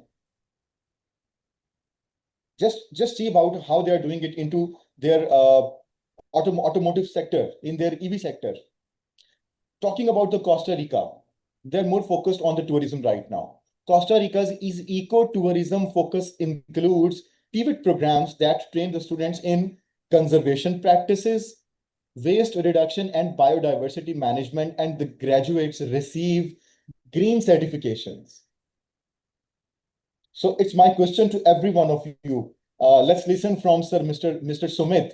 Sir, have Sri Lanka or probably Pakistan or India ever focused on introducing a kind of a graduate certification programs in green certifications? We never focused on that. We never thought on that. Sir, what's your Yeah. perspective on that? Actually, sir, in Sri Lankan context, we have the low experience in the green concept in the TVET sector. We are using only that the traditional curriculum and traditional TVET courses in our all institutions. But we are not in the developing the curriculums to achieve the green concept in our society. And Yes, no absolutely. connection with the international connection with the green concept. It's issues in the Sri Lanka. Sir, absolutely, absolutely. I perfectly second you on that. This is not only a matter of fact with Sri Lanka. I told you, like with all of our neighboring countries. Like even if I just like for once see even Sri Lanka, Pakistan, we are neighboring countries lying in the same region. This is the issue with the same, like in Pakistan as well, even in Bangladesh as well. Our curricula do lack a lot of things. In my last program, I was taking a lecture on AI. If you even see about AI and ICT, our curricula do lack those contents as well. So we will be discussing these prospects later on also in my lecture. So let's talk about, sir, China. What China is doing on that.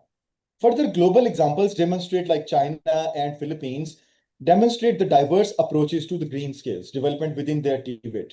China's focus on sustainable urban development and the Philippines' comprehensive framework offer additional models for Sri Lanka as a context of adoption.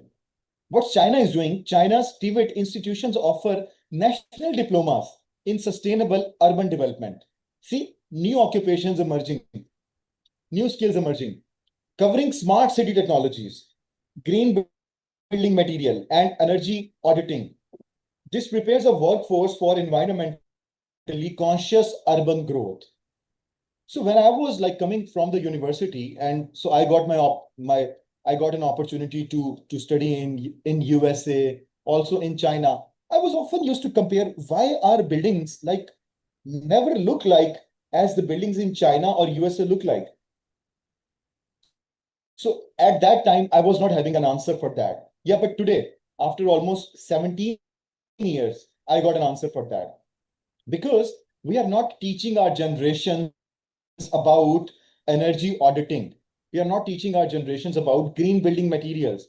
We are not teaching them about smart city technologies, BIMs. I mean, the BIMs got introduced in Pakistan exactly 2 years before. And I was the guy who introduced BIMs technologies in Pakistan through the national TVET policy. But like, where are those, practices back in 10 years before, back in almost 15 years before? Why couldn't we introduce these practices in our countries almost 15 years before, when the other developed nations were introducing these? So talking about Philippines, TESDA's Green TVET. TESDA is actually, it's actually the Technical Education and Skill Development Authority in Philippines, which is actually overarching governing authority in Philippines. So they have implemented a Green Jobs Act and integrated green modules into the various fields like agriculture, carpentry, hospitality. Training packages now include climate resilient practices and energy efficiency as well. So whenever you go to their TVET institutions, you will be seeing an occupational skill map. And this occupational skill map will be having a module of green skill resilience and energy efficiency as well. As a competency, as an occupational competency for, I guess, 3 to 4 credit hours.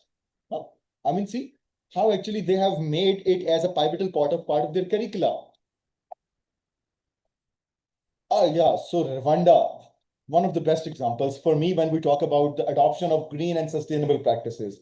Rwanda actually provides an inspiring example of fostering the green entrepreneurship through the TVET, particularly in rural areas. See, it's very easy to implement the green practices in urban areas. But when you take these examples, green practices to rural areas, it means you're performing elegantly good. So this model highlights the potential for TVET to drive both economic development and environmental sustainability simultaneously. Wow. See, simultaneously catering for two sectors, economic development, environmental sustainability, and how they are doing it. Youth Green Entrepreneurship Program. In partnership with GIZ and UNDP, Rwanda developed green entrepreneurship programs in rural TVET schools. And these programs actually focus on practical skills in biogas production, solar drying, and organic farming, generating income, raising sustainability awareness among youth. See, they made it as a part of academic culture. From academia, they are actually catering for two things. Okay, by virtue of like solar drying and biogas production, you can earn the money and you can save the environment also. So impact on rural communities, what kind of impacts are coming? These initiatives actually empower the young people to create sustainable livelihood, contributing to the local economies while promoting environmentally friendly practices. And this model can be adopted for similar contexts in Sri Lanka, for Pakistan, for India, for Bangladesh, for Maldives, for Philippines also. Like we are actually developing countries. We can adopt these models by virtue of learning from these countries who have done something good in their particular paraphernalia. So what are the key learnings? The success in Rwanda underscores the importance of strong partnership, practical skill development, and a focus on entrepreneurial opportunities within the green sectors for the TVET students. A factor of greening environment, sustainable environment. So that was the first part of my presentation in which we were going to discuss about the green skills. We were going to discuss about the success stories, the context of Sri Lanka, opportunities for the Sri Lanka, weak areas for the Sri Lanka, and some success stories by virtue of which we can also adopt as a developing country in our practices. So now let's talk about the green technologies for sustainable future. Now, what are the green technologies actually? I mean, you would be wondering for Prof. Naeem, you are talking about like the prospects, benefits, and all the things, even the context of Sri Lanka.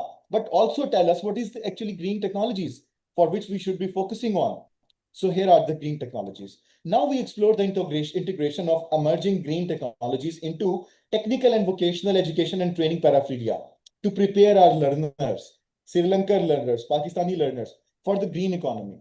And now in this particular part of the presentation, we will cover high potential green technologies, strategies for the TVET integration, and the relevant case studies with a focus on Sri Lankan relevance also.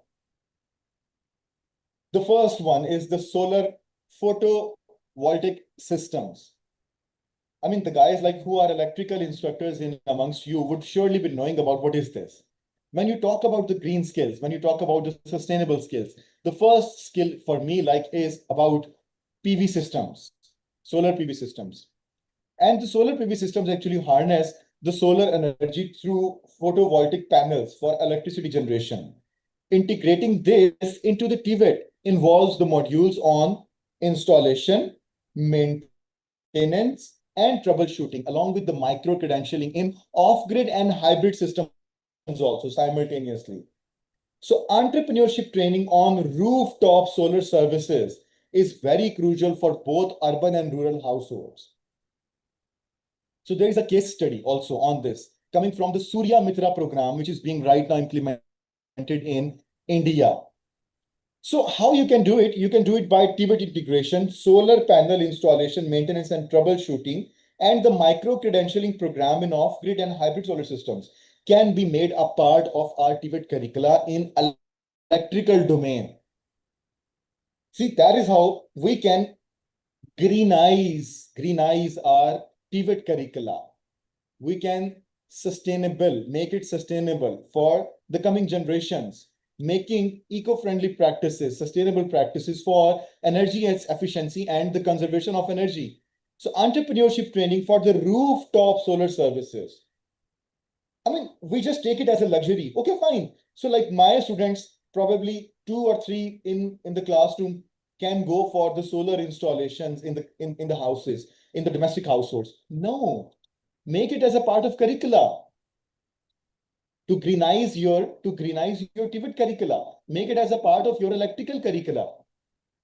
And there is a model also with us. It's a Surya Mitra program by Skills Council. The Skills Council in India implemented this program for the green jobs, and they trained 50,000 technicians. Its modular curriculum is included in ITIs now.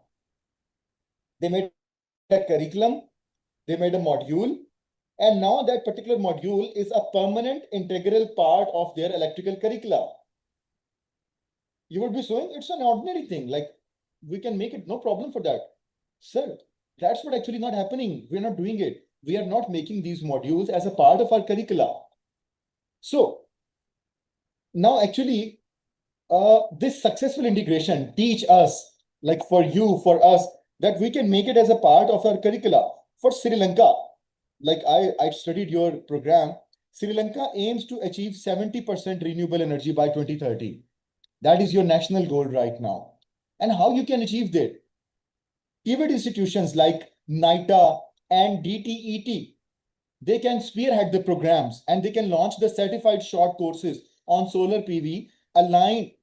Launching short courses is not only answer.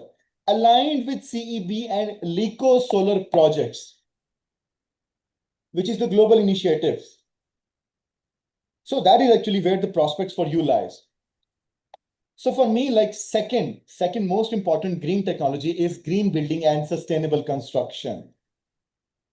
Like your buildings, my buildings, India buildings, Bangladesh buildings. Our buildings are not green buildings. We never focused on that. This technology focused on energy efficient designs. Architecture, energy efficient architecture, green material like bamboo and recycled aggregates. Pakistan started working on it.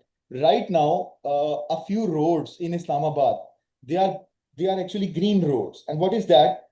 They recycle the plastic of the bottle. They convert it into a charcoal looking like material, and then they leave the roads with that particular material into a green road. So Pakistan started working on that. And a lot of benches and the seats which are you would be finding in the parks, they are actually the green seats.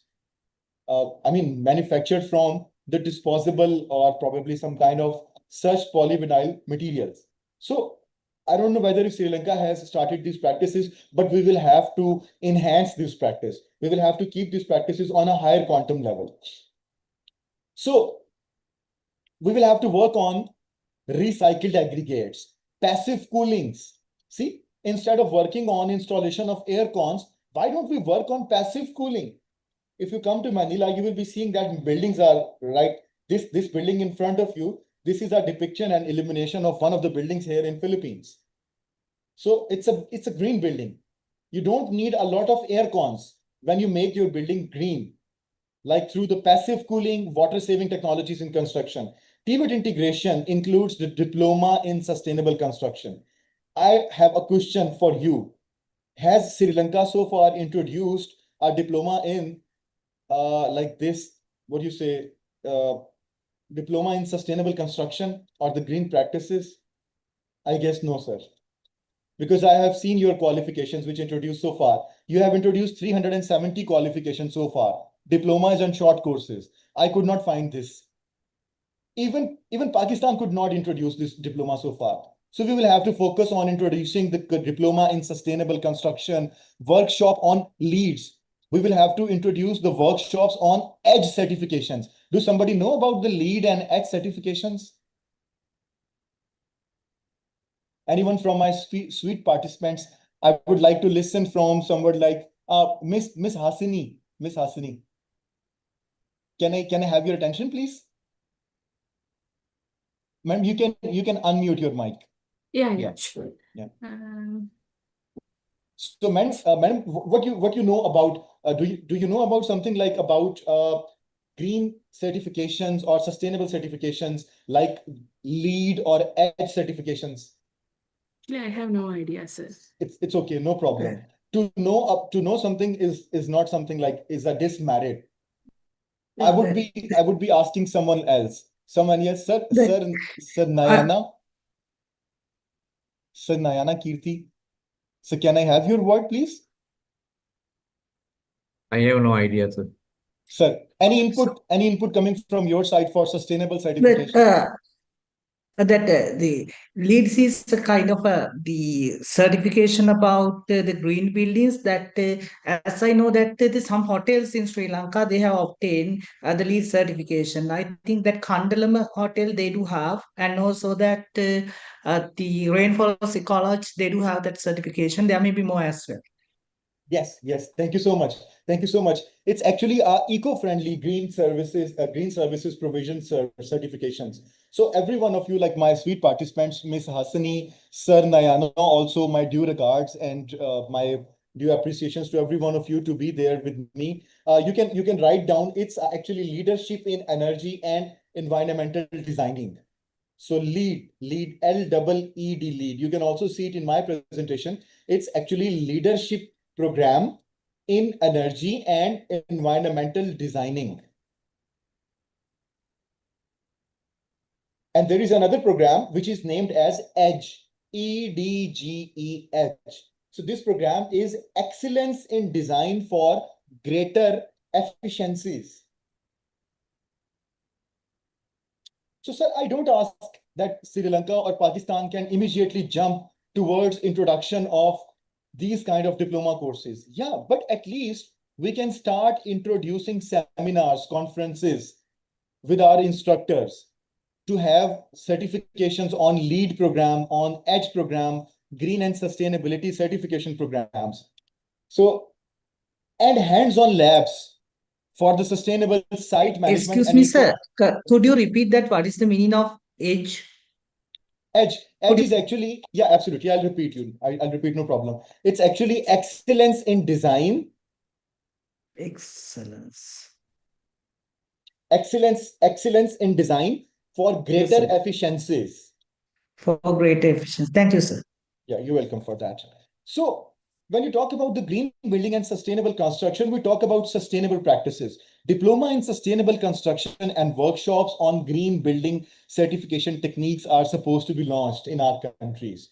In addition to that, we are also supposed to be working on hands-on learning, labs. We are supposed to be creating labs for sustainable site management and eco-friendly materials. Sri Lankan relevance, like where we can probably incorporate that. Incorporating the green building in NITA program supports sustainable housing targets with the rising urbanization. I mean, Pakistan, Sri Lanka, we are right now facing a kind of a paraphilia, which is like huge urbanization. So right now, while teaching our civil and architecture diploma holders, we can probably add a module into their curricula for the green building and sustainable constructions. The third most important one, that is sustainable agriculture and organic farming. I guess Sri Lanka is good in that. I studied your sectors. Your sectoral growth analysis in past 2 or 3 decades in agriculture, livestock, dairy, veterinary, poultry is doing good. So like for me, like what I think is this area encompasses the practices like permaculture, hydroponics, vertical farming. We will have to start introducing vertical farming. We are not still so far into that particular era. Like for you also, for also us, and biofertilizer productions. We are still relying on the more synthetic fertilizers. TVET can offer the short-term courses on composting, organic certifications, and the drip irrigation. Like Sri Lanka, Pakistan, Bangladesh, India, you see the most recent warfare between Pakistan and India is actually about the water resources. So the new ecological practices will be demanding more water resources for our new generations. But we are not focusing on one very important thing. Our agriculture, even today, is also flood irrigation. Do you know about flood irrigation? Flood irrigation is we actually irrigate our lands and we flood our lands with the water. And I mean, and the science and the scientific study, biological studies says that 76% of that particular water which we actually dispense to our lands gets wasted. which does not have any use. Only 24% of the water is utilized by that agriculture product. See, that is the repercussion of flood irrigation. We will have to focus on drip irrigation. Drip irrigation is actually through the pipes. You just make a hole into the pipe and the pipe actually secrete the water for the plant in accordance with its requirement. That is actually drip irrigation. You can also Google that particular terminology. So, business incubation for eco-farm startups and courses on smart agri-tech using IoT sensors. It's a very vast technology. We need a complete one more lecture on that. Sensors and climate resilient seeds are also vital to be introduced in our agri practices, which is right now absent. So the key practices includes the permaculture, it includes the hydroponics, vertical farming, biofertilizer productions, and the TVET integration. How it can come is skill courses on composting, organic certifications, and the drip irrigations can be introduced. Business incubation for eco-farm startups and smart agri-tech courses can simultaneously be introduced. See, it's an era and emergence of a simultaneously new field, new sector in agri-farm management. The case study, the Rwanda, we talked about it recently. The Green TVET in Agriculture program trained youth in biogas, organic farming, and agri-waste reuse, leading to increased income and a lower environmental footprints simultaneously. The first most important one. We already discussed three. Now this is the fourth one. Waste to energy and the circular economy technologies. Everybody talks about circular economy, circular economy, circular economy. What is circular economy actually? Circular economy is that whatever the resources you put inside your universe never gets wasted. It comes around, it goes around, it comes around, it goes around, it comes around, it goes around like this. It's a circle. So these technologies focus on transforming organic and inorganic waste into energy, biogas, compost, or reusable materials. TVET integration includes practical courses in biogas plant operations, composting, and the waste auditing. So certification in e-waste handling. Did somebody listen about e-waste handling? What is e-waste handling? Electronic waste. It's actually, yes, absolutely. It's electronic waste handling. Ma'am, can you further explain it for everyone? Yeah, the way of we are disposing the basically electronic parts, computer parts, because when we are disposing without proper managing, that will be very huge disaster for environment. There should be proper managing the way of we are disposing thing, so we can go for deep incineration practices. The thing like when we think about the way of managing e-waste. Yeah, the most Absolutely. of the parts are toxic. Yeah, that's the. Sorry, sir? Yeah, the main parts of those electronic components are toxic. So that is why we need to dispose in suitable manner. Yes, absolutely. Absolutely. Thank you so much. Thank you so much for seconding me on that.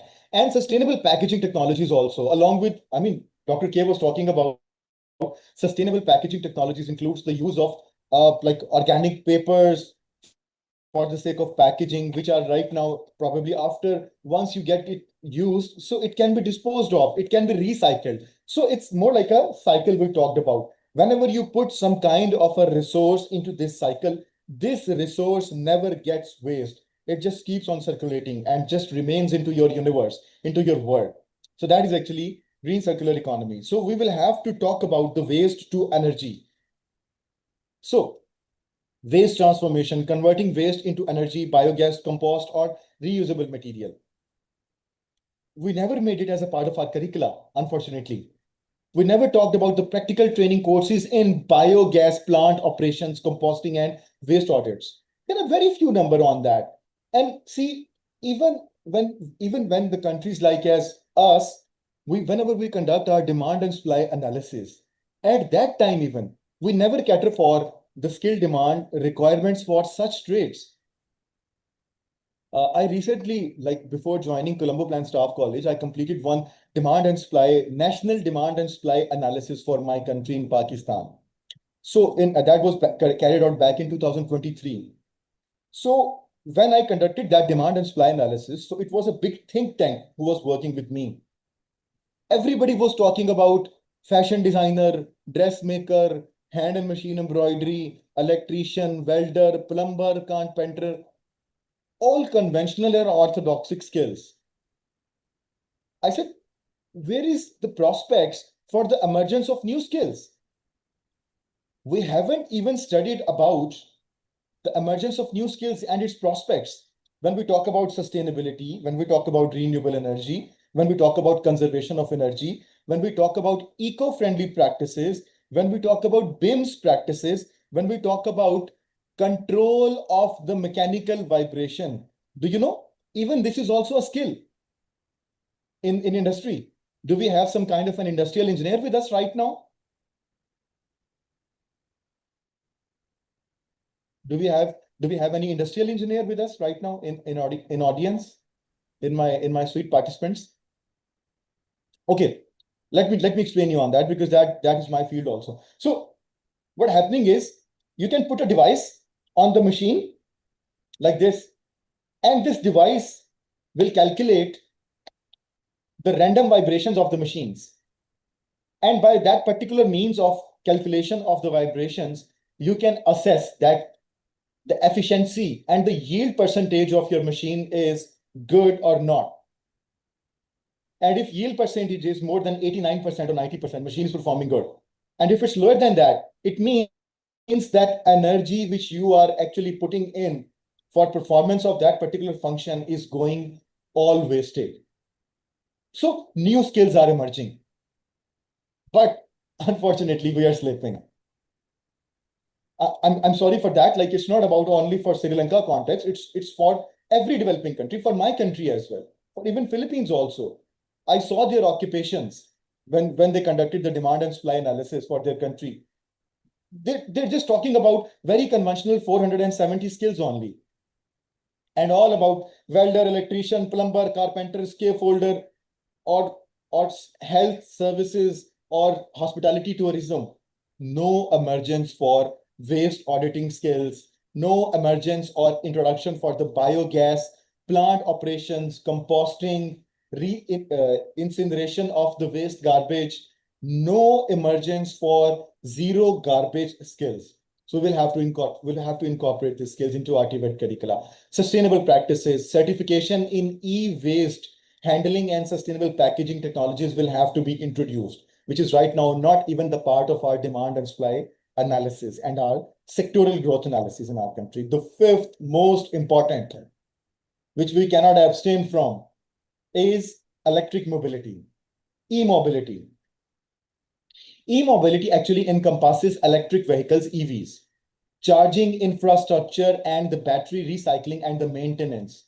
TVET integration involves modules in EV maintenance, lithium battery handling, and electric drivetrain systems. Simulation labs for hybrid and electric auto technologies and collaboration with EV manufacturers for hands-on experience are crucial as of today.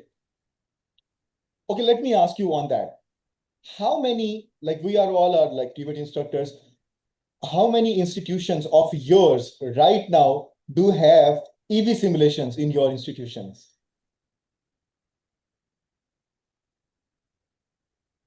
Anyone do have? Anyone's institution do have EV simulation in their institution? In Naitara, we have we call it Japan Tech Automobile Engineering Training Institute. I think that Okay, principal also participated in this program. So, is it a simulation? Mr. Anura, you know, I think you can explain it. I'm there. All right. Sorry, sir. Hello. Sir, sir, Mr. Anura. Yeah, Anura Disanaika. Yeah, Anura, sir. Yeah. Could you please tell again? I couldn't understand because at the moment my signal is not clear at that time. No, it's okay. It's okay, sir. You can ask whatever you want. Yeah. I was talking about that. Do any one of our institutions have electric vehicle simulators in our institution right now? Yeah. At the moment we have one. And what is that simulation? Is it a XR or VR simulator? Yeah, EFI simulator. EFI, sir. Hello. Sir, is it? Yeah, sir. I can listen to you, Sir Anura. I can listen to you, sir. Is it a XR simulator or is it a VR simulator? It is a simulator. Yeah, that's what. Sir, see, that is what actually the difference is. What you are talking about is you're talking about, sir, simulator trainer. Actually, it's a simulator trainer. Yeah, but I guarantee you for one thing, like no institution in Sri Lanka, no institution in India, no institution in Bangladesh right now do have mixed reality simulator equipped with 9D simulations. Yeah. So you can study on that, or you can also refer sometimes to me also, because I am the program resource person. So I'll be providing you details for that. This is the high need of introducing EV simulators in our institutions right now. EV simulator trainers. I'm not talking about EV simulator trainers. Sir, I'm talking about EV simulators, which is actually equipped with mixed reality 9D simulations. And what is that? This simulator is like your student will be equipped with a 9D goggles, and this goggle will be Oculus 2.0. And what will happen is, like, you don't need a physical engine for that. You just ask your student to hold a joystick in your hand, and now this student will be into virtual reality, mixed reality. You will be seeing that he's doing something like that. But in actual sense, he is actually operating the engine inside simulation. Yeah. That is actually the 9D simulation, mixed reality 9D simulation. And I request all of you to please study that simulation and equip your institutions with that simulation, because this simulation is not very costly. If you compare it with EV engine, this is less costly than EV engine. So, like, when you talk about EV maintenance, so modules on electric vehicle maintenance and lithium battery handling will have to be introduced in our TVET curricula. We can also come up with the charging infrastructure, how we can make our buildings charging infrastructure, and the training on electric drivetrain systems and charging station operations will have to be introduced. Like in countries of like as us, we have a very limited prospects for our infrastructure for the charging of EV vehicles. So industry collaboration, we will also have to seek the participations and the partnership with EV manufacturers for the practical experience. The sixth and the most important one is green ICT and the smart technologies. My most favorite one. Sir, how you define AI? I would like to listen to your perspective. Sir, Sir Fernando, or even Sir Amila or Sir Sumit, anyone, probably anyone coming from Sir Anura, how you define AI? I would like to listen your perspective on AI. The artificial intelligence is a kind of the machine or something that humans have created. It is providing the solutions for the problems we have. That when we ask the questions or some the solutions, we are expecting that the kind of machine think and create this kind of solutions and provide answers. Perfect. Thank you so much, sir. Good one. Sir Fernando, how you define, sir, AI? I think artificial intelligence help us to find new technology and how to solve problem. Actually, I am using that. I don't have any more idea about it. No, it's okay. It's okay, sir. It's okay. No problem. Miss Hasini, what's your perspective on AI? Artificial intelligence is a simulation of human intelligence.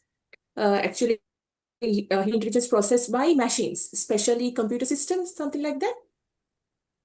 Perfect, perfect. Thank you so much. Very nice one. Very nice one. So, and I have a question from every one of you. How artificial intelligence know the solution of your problems?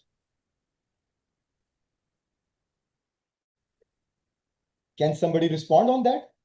Miss Buddhika, she actually Yeah, turned because on her video. when we give the proper prompt for our problem, was, whatever the issue, then AI can help us maybe. So it has to be given with the proper prompt, I guess, as far as I know. You're absolutely right. Prompt is actually a question. So like it's actually your wish, what you want AI to perform. Yeah, but why AI comes up with a solution against your problem? Like for example, if I say that I am a vegetarian, so I'll have to decide something for my food for the lunch.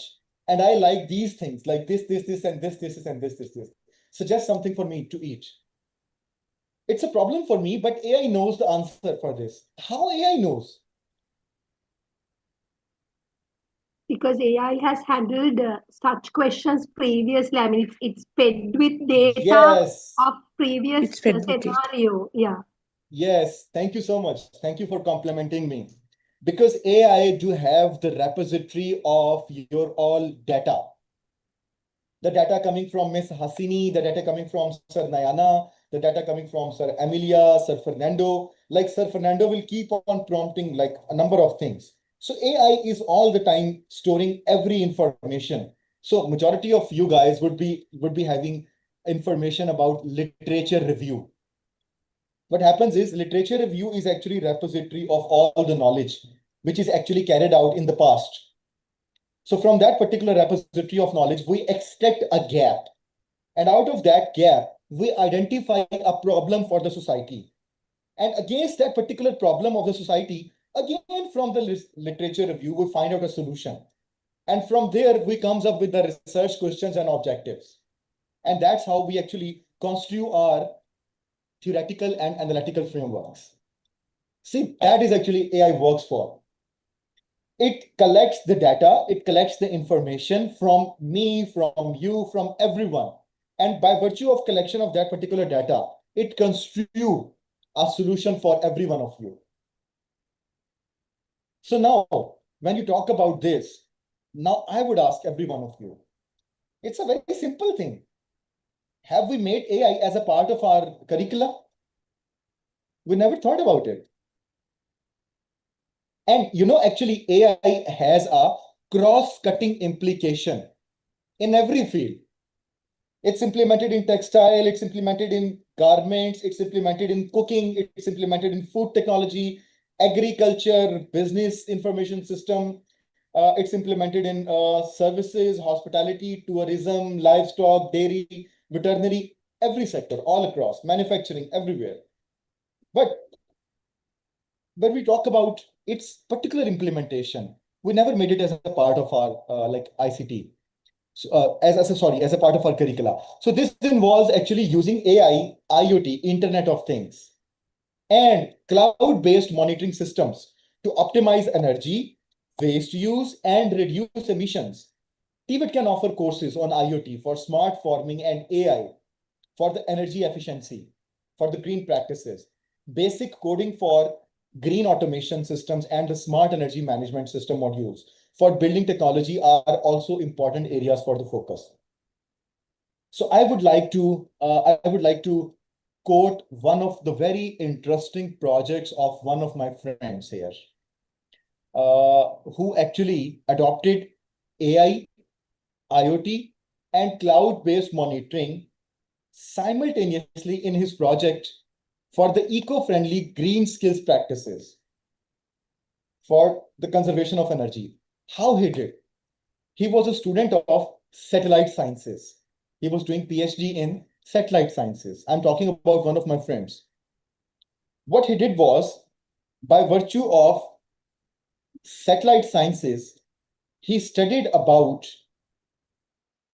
the dispensation and the distribution of water in one particular colony, in one particular area. He studied from the satellite that how much water is being dispensed in which house and what is the utility of the water at what area through the satellite. And by virtue of that particular study, he guided the water distribution authority that this particular area is consuming more water. And from that particular study, the authority took the notice of the extra water usage, and they came to know that a number of industrial users were working in houses who were wasting surplus water. See, such a wonderful project. Just for the sake of conservation of energy, for the sake of conservation of water resources, he actually studied the distribution of water. And by distribution of water study, he guided the authority that this much water is being dispensed in that particular area. And from there, they took a notice and they optimized the usage of the water in that particular area. So how he came to know about it? Because he was studying that particular module in satellite sciences. For me, for Sir Fernando, for Sir you also, for every one of us, we will have to sensitize our TVET graduates how they can implement AI and IoT in their particular paraphernalia, and how we can do that by virtue of incorporating these practices into their TVET curricula. So AI can be used in energy optimization, using AI for the energy efficiency in the buildings, in systems. You can monitor the usage of the water. You can monitor the usage of the gas. You can monitor the usage of electricity, everything. And by virtue of IoT, smart farming, implementing IoT sensors for optimized agriculture practices. How you can implement IoT in your building? Like once you go out of the room and you just close the door, while going outside, just clap. And by virtue of this clap, IoT will receive a sensor that he wants the lights to be switched off. He wants the air con to be switched off. So everything will be switched off. And once you enter back, again clap, everything will be switched on. But what is the practice right now being followed in our countries? Once I'm leaving my room, my fan, my air con, my tube light, my computer, my desktop, everything will be turned on, wasting energy only. That's how IoT can help you out for the conservation of energy. Cloud monitoring management system, cloud-based system platforms for the real-time energy and the water usage tracking. You can track the usage of every room and every building and every area, and then in every city, that where actually the energy is being utilized more. So that was actually 6 major skills, how and where you can incorporate the green skills into the TVET curricula. So now we will discuss about how we can make it as a part of TVET curriculum. Now, this is a strategic recommendation for integration. To effectively integrate the green technologies into the TVET curricula, several strategic recommendations are key. These include modernizing curricula, creating green skill labs, offering micro-credentials, providing instructor trainings, and strengthening policy and industry linkages. These steps ensure TVET institutions are well equipped to prepare a future-ready workforce. The first most important thing is curriculum modernization. Let's start modernizing our curricula. Let's start incorporating the green skills, the green practices, eco-friendly practices, incineration of the garbage, zero garbage practices, conservation of energy, eco-friendly building information management system BIMS into our curricula for the TVET graduates. Develop competency standards with industry councils. Ask your industry councils to come around and start developing the competency standards for these all things. Just a minute, please. I'm sorry, actually, because it's quite hot here in Philippines. So yeah, I'm sorry. So simultaneously, you just start working on the green skill labs. Start building the green skill labs. And how you can do it? Create green corners in your institution. Like, sir, your institution, Sir Fernando, you can create a green corner.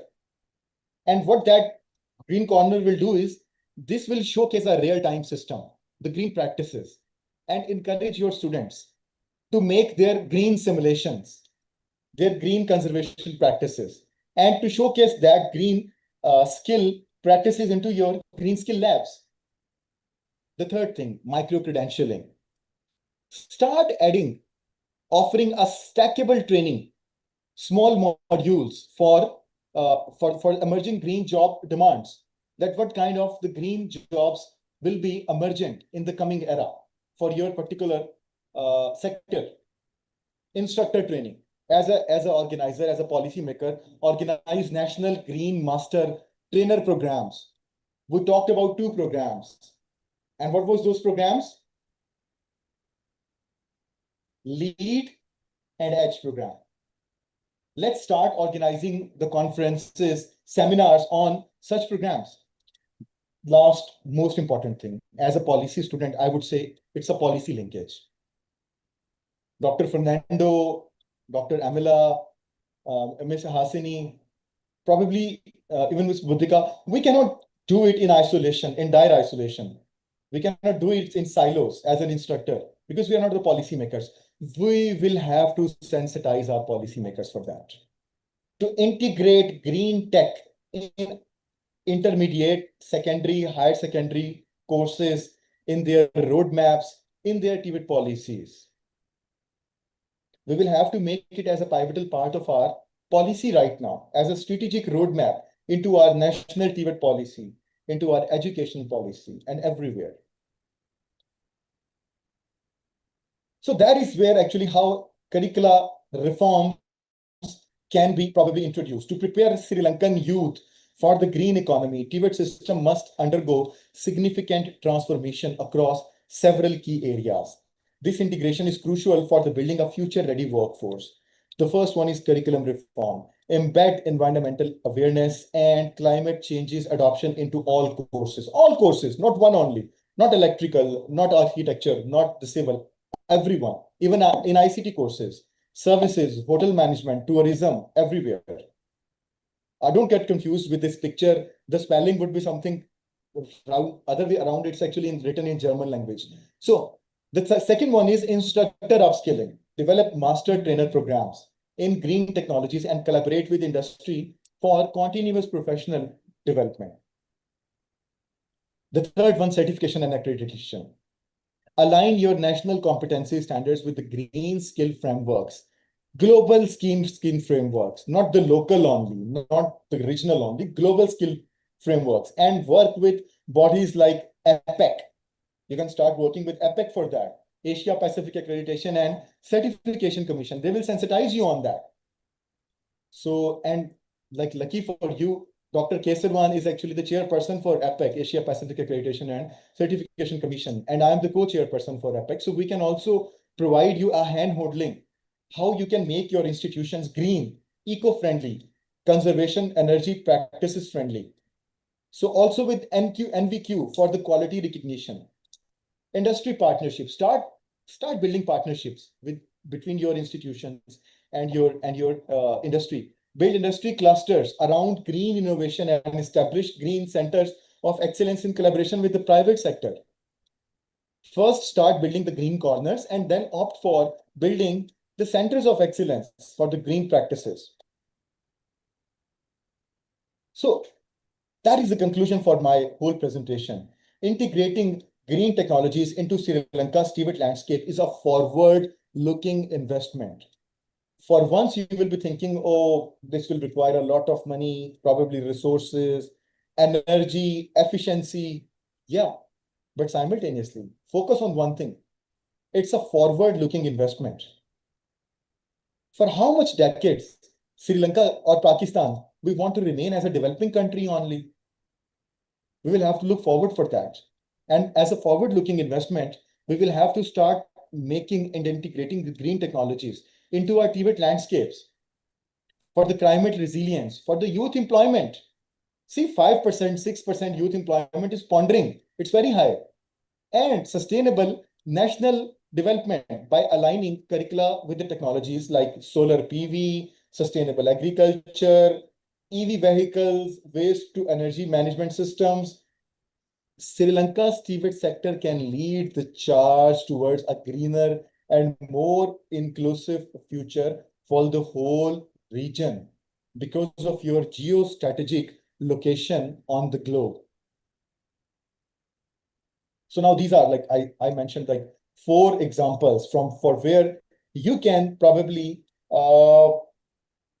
have kind of a immediate intervention on solar PV, harnessing renewable energy, sustainable agriculture, eco-friendly farming practices, e-mobility, electric vehicles and infrastructure conservations and conversions, waste to energy transforming waste into resources. So the last slide for me, like it comes with the strategic recommendations for the Sri Lanka. Let's effectively integrate the green skills into your TVET system. Sri Lanka should adopt a multifaceted strategic approach, aligning national policies with the practical implementation and international collaboration. You can also seek the collaboration for United Nations World Food Program, United Nations Energy Program, ILO, International Labour Organizations, UNIDO, UNESCO, UNICEF, UNIVOC, TVET, like there are a number of organizations, Montreal Protocol, which are working for these green practices, eco-friendly practices. National Green Skill Strategy. Let's introduce National Green Skill Strategy. How? Like wonderful. Sri Lanka would be the first country in the region to introduce and develop a comprehensive strategy aligned with the national determined contributions, NDCs, and Sustainable Development Goals, SDGs. Let's have a national green skill strategy. You have a national TVET strategy, you have a national education strategy. Why not to have a national green skill strategy also? Incentivize the green innovations. If somebody is coming up with a green innovation, provide recognition and funding for the TVET institutions that adopt green curricula and sustainable practices as a policymaker. Public awareness through TVET. Utilize TVET centers as a community hub, not only as a TVET infrastructure institution, as a community hub to promote sustainable practices and environmental education. Green skill competition. Introduce green skill competitions into your area.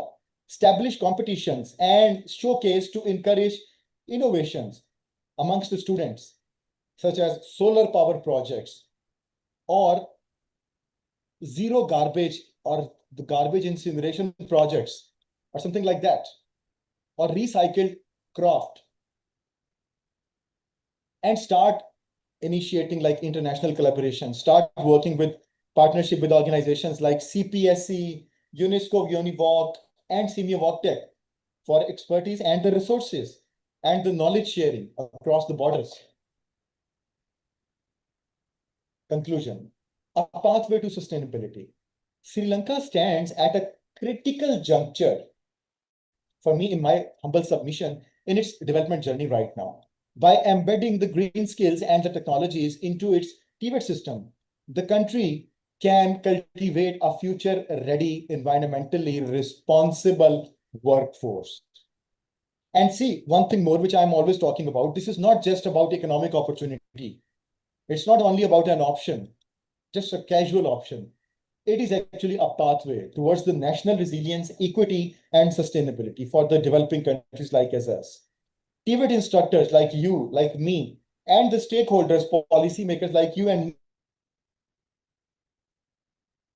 transformation. I'm sorry.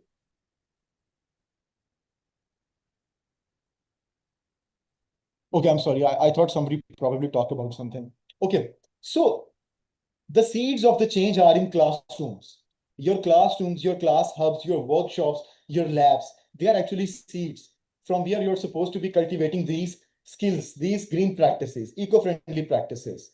Start thinking about it, how you can convert your labs into the green labs, sustainable labs. So let us make Sri Lanka a model for the green TVET for sustainable development in the Asia Pacific region for us.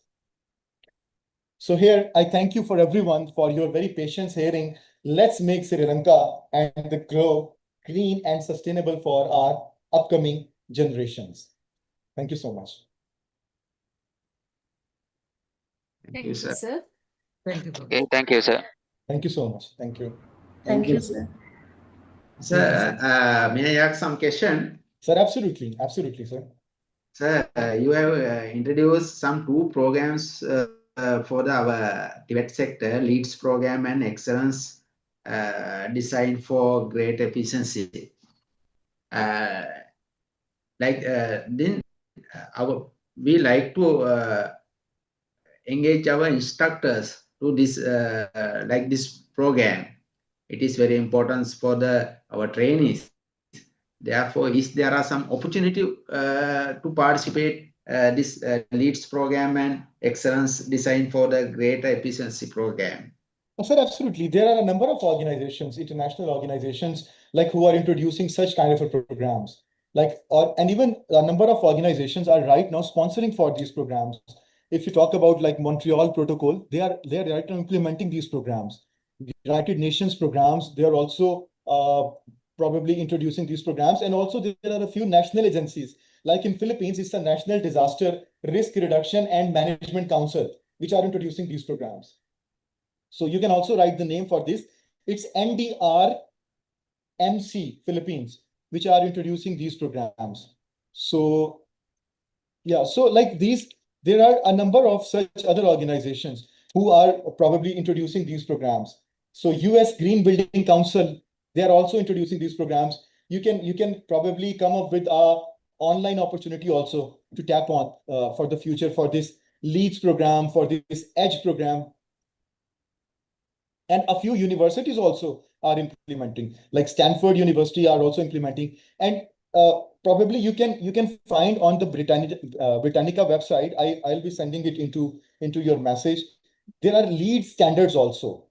So let me share you with this in the chat, in the group chat. So you can search on that. You can search on that. So a number of universities are probably right now working on sustainable investments and sustainable training and certification programs. I'll be sending in the chat bot also for you guys. Thank you, sir. Excuse me, sir. Can you ask any questions? Sorry. Yes, sir. Yeah, I will have some questions from your side for the clarification for the starting the green concept in Sri Lanka. We have some when we are starting the green concept in the TVET sector, we want to policies, trainees, experience, and funding. But now still we can how can we implement the immediately in a TVET sector in Sri Lanka green concept in immediately in our sector? Can you give in some your idea how can it establish, how can start in this immediately? Perfect. Thank you so much for such an insightful question. See, actually, this problem was confronted by a number of countries and is right now even being confronted by a number of countries, because they do have their curricular development agencies in their country. Sri Lanka, I know they are also following the DECOM process, which is a German development TVET curricular development process. So like to take this kind of the green practices back to that agency and then them to have that particular curricula, it will take centuries. I'm sorry for that. For like countries like us, for years. Now, what is the shortcut? You can prepare a module for that. Prepare a customized module, as we did for the soft skills, as we did for the entrepreneurship, as we did for the technopreneurship. Prepare a module for that. the green skills eco-friendly practices for the TVET curricula. And this module will be customized in accordance with your sector, with your technology. And make this module as a part of the competency in your CVT and A programs. That is what Philippines is doing right now. When I was giving the presentation, so if you remember this particular slide, let me take you back there also. So like when we were talking about Philippines, yeah, here, see, Philippine TESDA has implemented a Green Jobs Act and integrated the green module. They did not revise their curricula. They did not update their curricula. They prepare a module and made this module as a part of their particular competency map. So now every student, whenever they pass through any kind of a skill training program, so if they have a 32 credit hours, so 1 or 2 credit hours is for the green skills. That is the shortest way, how you can make these green skills as a part of the curriculum. Okay, thank you, sir. Thank you very much. Thank you, sir, Sumit. Thank you, sir. So any other question from my participants, or everybody's feeling hungry? Even I'm also feeling very hungry right now. Yes, sir, I have one comment. I am Yeah. from University of Vocational Technology. As Mr. Fernando raised a question, Mr. Amila, right, on how we can give initiative to start making our courses go green. So I saw one example in your slide, that is the PTCA. All right, so the model is there. So first we have to plan on how we can integrate the green. Plan, do, check, and act. Yeah. So that is one way that we can initiate this process. In addition to that, being the university, I'm from the Department of Industrial Management. Even if it gone unnoticed, we have to some extent we have integrated these green green practices, waste management, circular economics, industry symbiosis aspects into our industrial management curriculum. Actually, that is one of a unique feature in our management degree program, plus in our manufacturing department as well. As a result of a foreign project initiative, we have started to integrate these green practices into our curriculum. And we are currently, that batch is going on. So some of it's true that we are lacking the resources like biogas, waste to energy, we are lacking. But with the available resources, like we have made some visits to biogas plants and waste dumping sites, and the local authorities who are handling the waste. So like that, from the threshold level, we have started greening our Univotech, especially the industrial management program, and we are to some extent progressing. So that's what I wanted to express, that we are in the process to some extent. That's wonderful. That's wonderful, man. Thank you so much for your compliment, and thank you so much for also augmenting my perspective on that. But as a TVET curricular developer, I would also like to comment on one thing. I don't know whether if you're good university and your good self is probably complying with that particular. Whenever you are actually revising a curricula and making something new as a part of your curricula, you actually need to adopt 4 approaches. Like you can adopt one approach out of those 4 approaches. So one is the straight away curricular redesigning, which you are doing right now. So in that particular thing, you just think about the things, you just collect the things and just make it as a part of curricula. It's a random clustered approach, sometimes unclustered approach. Sometimes you make a very wonderful thing and sometimes it lacks some things. But I support the second approach, which is actually intellectual pedagogical approach for the revision of curricula. And I would also request your good self to probably adopt that approach. You can also study on Google. And I would also be requesting every one of my good participants, probably after this particular session, you would be thinking about how we can revise the curricula. I would request every one of you to adopt intellectual pedagogical approach.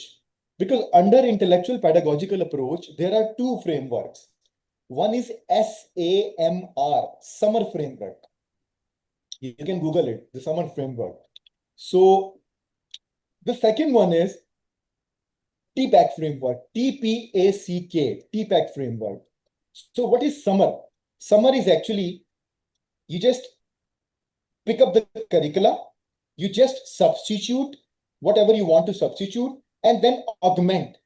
I mean, modify the thing, revise it, augment it with some value addition, and then you modify the whole as a whole, and then you redefine it, the curricula. Summer framework. Yes, but the second framework under intellectual pedagogical, which I support the most, is TPAC. TPACK. I'll also write it into the chat bot. So after this particular presentation, I would request you to adopt TPAC framework under intellectual pedagogical approach. What is TPAC? TPAC framework is three-dimensional. It's technological perspective. It's actually like what you say, pedagogical perspective, and it's the technical perspective. So, sorry?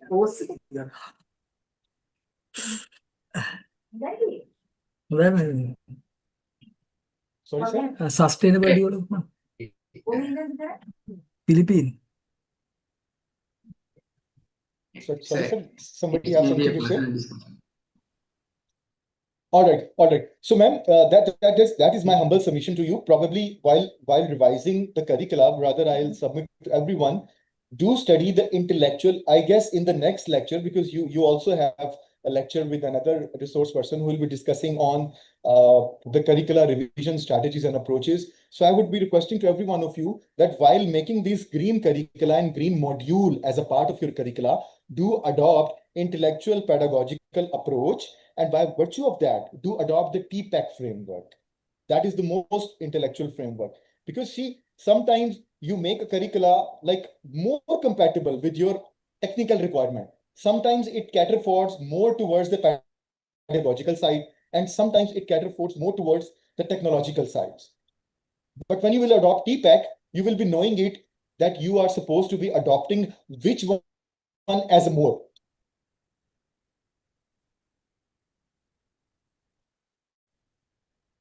So anyone else? Do we have anything else? Any argument? Any comment? We're still left with, I guess, more 2 or 3 minutes, so we can deliberate on that. We will be ending our session. I completed my session exactly on 2:45 with prospects to discuss a few things like for the last 15 minutes. So do we have something on that? And also, I would also like to add one thing more. If any institution in your good country, in your good organizations, in any institution, university, do want some kind of a technical expertise, do want some kind of a hand-holding, some kind of a augmenting program for you. So CPSC do also offer with the customized programs as well. So probably you guys can come here in Philippines, can stay with us for 1 week. You can bring your 10, 20, 15 persons like from different institutions or even from one institution. You can come here and we will be working with you guys, acquiring the technical expertise from a number of institutions and organizations. We would also, of course, be there for you guys. So we can educate, we can probably work on that, we can deliberate, we can learn from each other as a cross-border knowledge transfer and sharing process. So like we are open for that. You can, if you have any kind of a program for you, like as Sir Fernando was saying that you guys wants to have a lead program. So CPSC can, sir, support you for that.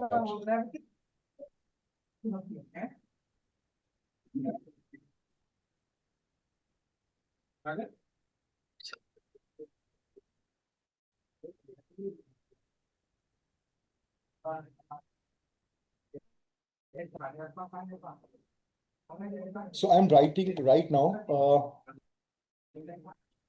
intellectual pedagogical.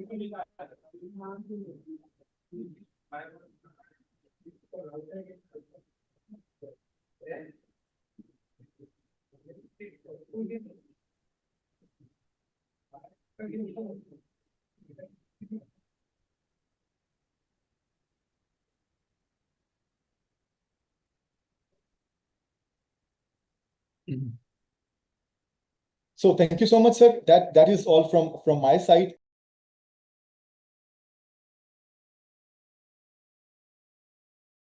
If nobody you have some kind of a question, so probably if later on also you get some kind of a question, you can probably leave it on the chat board.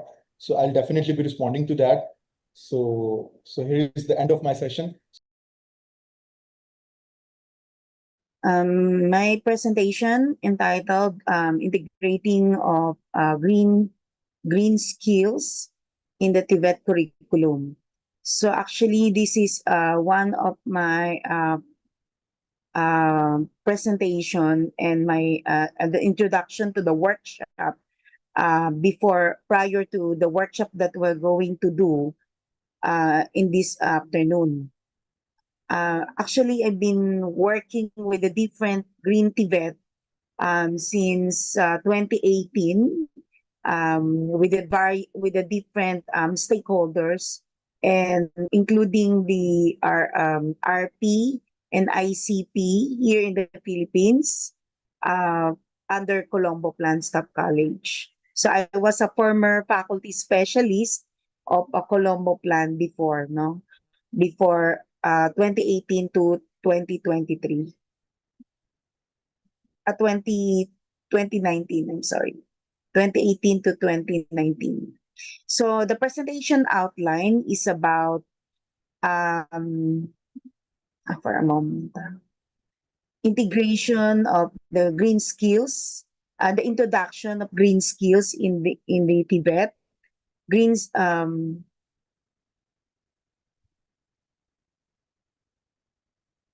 skills and green competencies. What is curriculum integration? How to integrate green TVET in the curriculum and the learning sessions. Team activity, we have the two activity. The first activity is about green curriculum mapping, and the second team activity 2 is integrating green skills and competencies in the competency-based curriculum.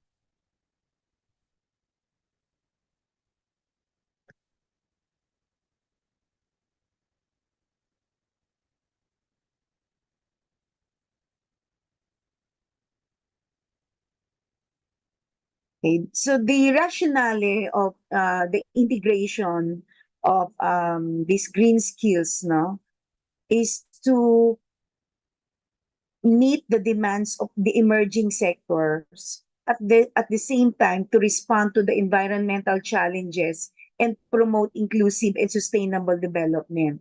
So it means we were able to cope with the needs of the industry. At the same time, we respond to reduce the harm that, for example, a sector that being produced by a sector in harming the environment or the effect in the environment. For example, the automotive, the emission. So how would you reduce the negative effect of that emission in the automotive sectors? Okay, so that is why we have to ensure that we have the integration of the greening or the environmental the environmental support to ensure that the harm that the sector produced in the environment. Okay, so according to the ILO, green skills are the knowledge, abilities, values, and attitudes needed to live in order and also to develop and support a sustainable, resource-efficient society. Integrating this into the TVET curriculum would help to ensure that learners are also are equipped, no, with the KSA, but also, no, with the specific competencies and and also with the capacity to contribute to a greener future. So it is not only, no, providing the learners or the students with the necessary attitudes, knowledge, and abilities, but also, no, they have the ability, no, to cope or to contribute to the greener future, which is now what we are introducing. Actually, here in TESDA, part of our quality assurance is to check if the institutions are are in compliance with the greening of the TVET, the 5 pillars of green TVET. I know that you have already learned, no, the 5 pillars of greening of Tibet. May I know from the team, from the participants who are, remember, no, from the previous from your previous learning yesterday, maybe. I think yes, yesterday. If you have remembered the 5 pillars of greening of Tibet. Anyone? Do I have to call your name? Anyone? Green How campus, about yes? green campus, green community, green research, green curriculum and training, and green culture. Yes, thank you. So we have the 5 pillars: the green culture, green campus, green community, green curriculum, and the last is, which is very important, the green research. Okay, thank you, Ma'am Hasini. Yeah, Yes, ma'am. And thank you.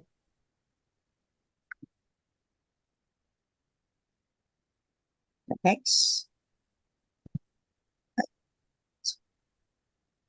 Okay. The rationale, the reasons why green skills integrated in TVET, because of these, according to the research, no, and to ILO, it is driven by several global imperatives. And these are, first is the environmental sustainability. Okay. So of course, climate change is happening.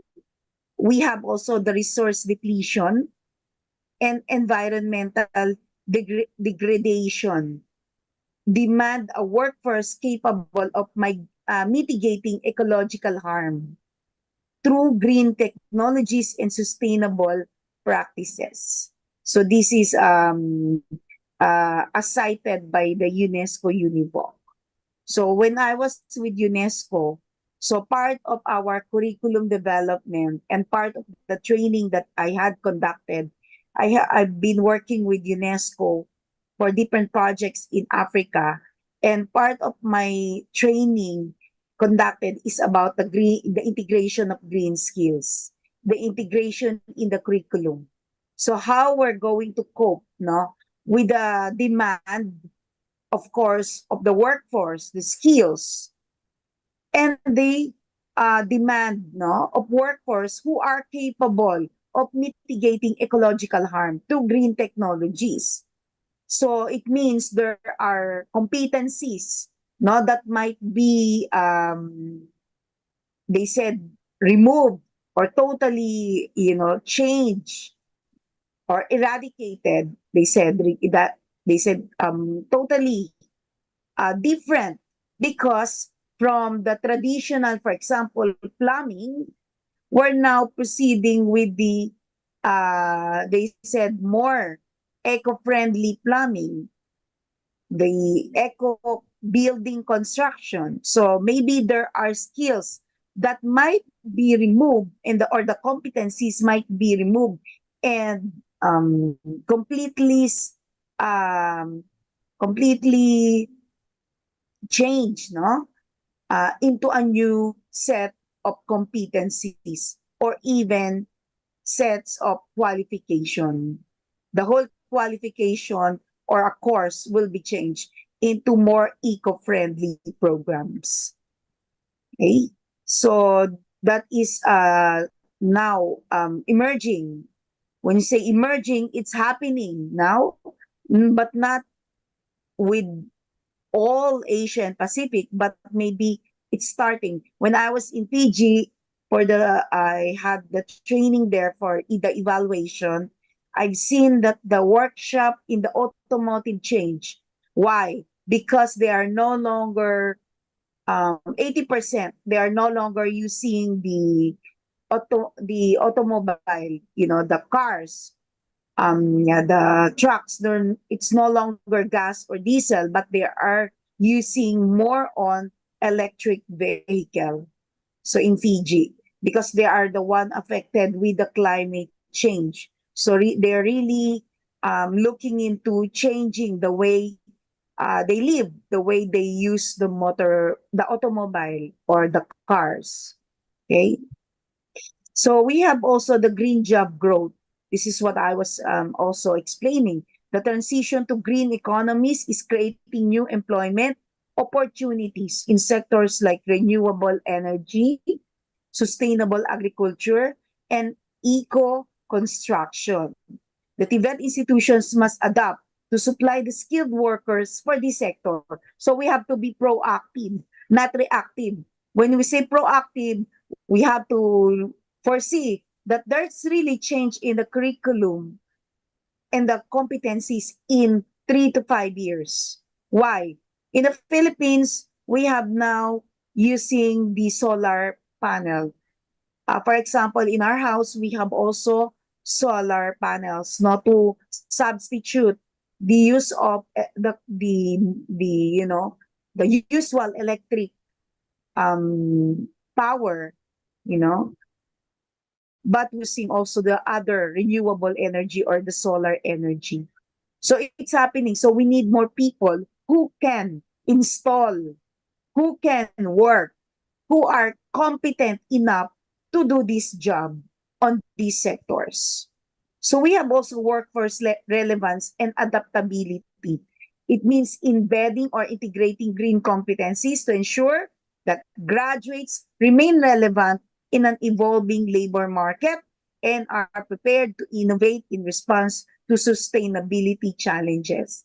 Like I said, we have to be proactive, not reactive. Why reactive? We should not wait when the needs coming, because there might be a mismatch in terms of the supply of the skilled worker and the demand of the skilled worker from our industries.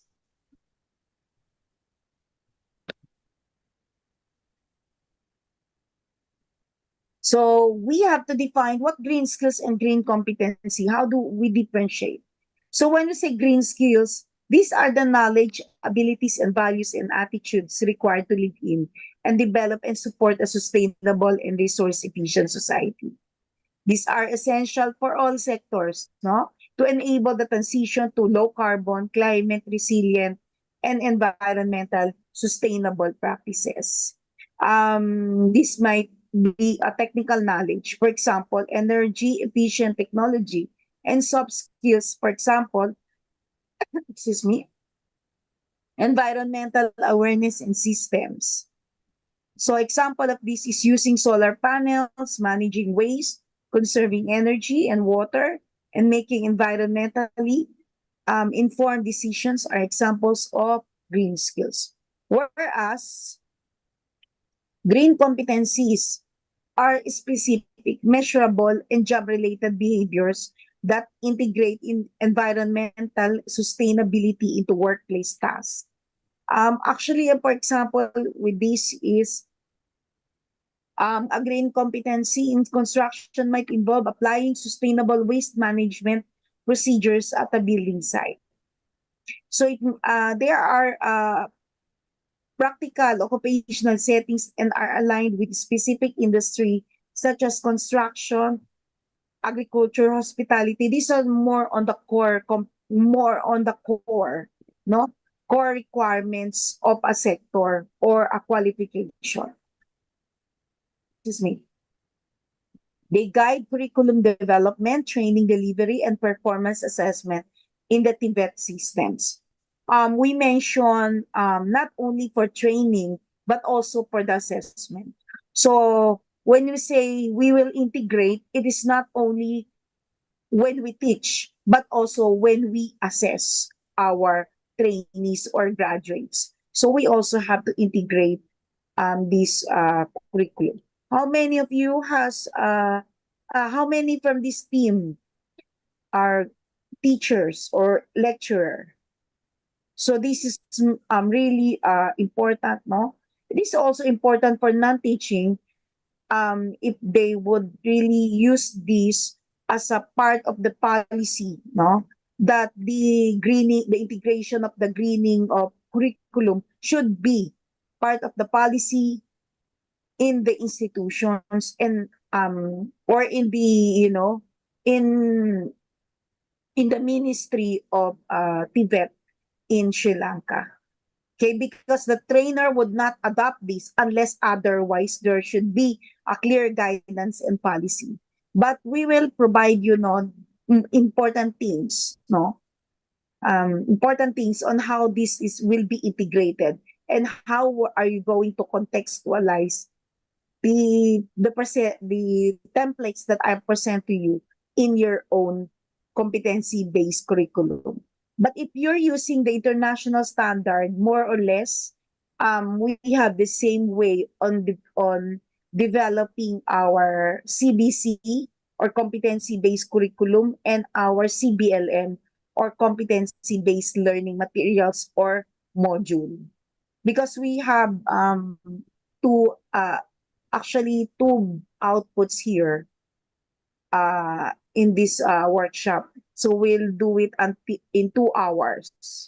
So I'm sorry if I would make it a little bit fast because we have a workshop that we have to complete. Okay.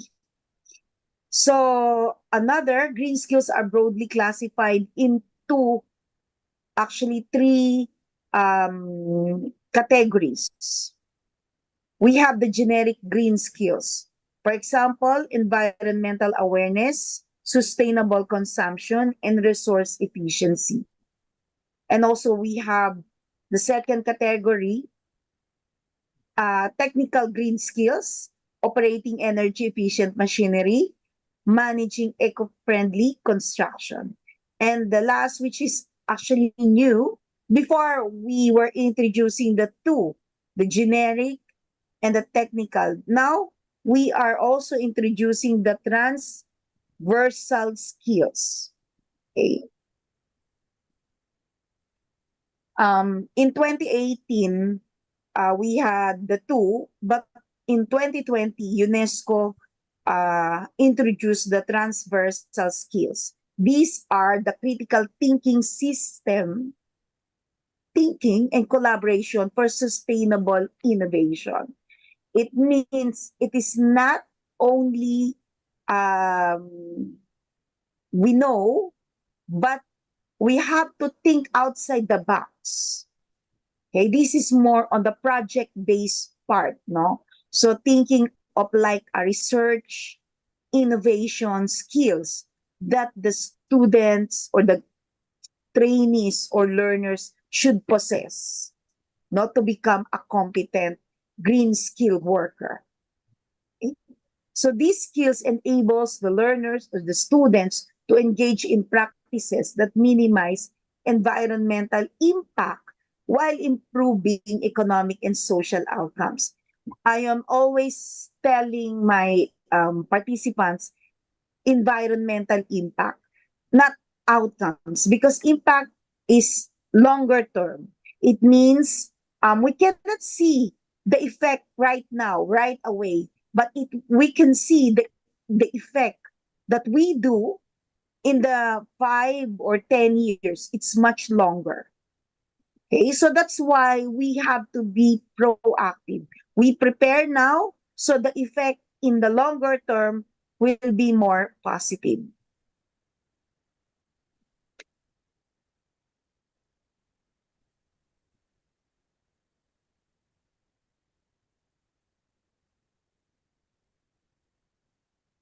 Okay.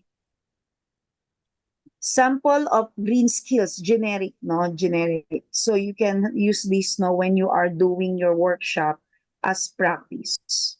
Okay, so we have, for example, green skills, environmental awareness, understanding the impact of human activities on the environment, sustainable resource management, using water, energy, and materials efficiently and responsibly. Waste reduction and recycling, apply 3 R's, no? The reduce, reuse, recycle in the workplace. Well, I think we have to differentiate. What do we mean by reduce, reuse, and recycle? Anyone from the participants who would like to differentiate, especially the reuse and recycle? Sometimes we use the word reuse, but we mean recycle. We say recycle, but what we meant is reuse. So what are the difference between reduce, reuse, and recycle? Anyone? Reuse is that the recycle is you may process a particular thing which was used first, then it is processed and make something else. Then that the reuse is you are using it without processing it to another kind of a product. Another? Anyone?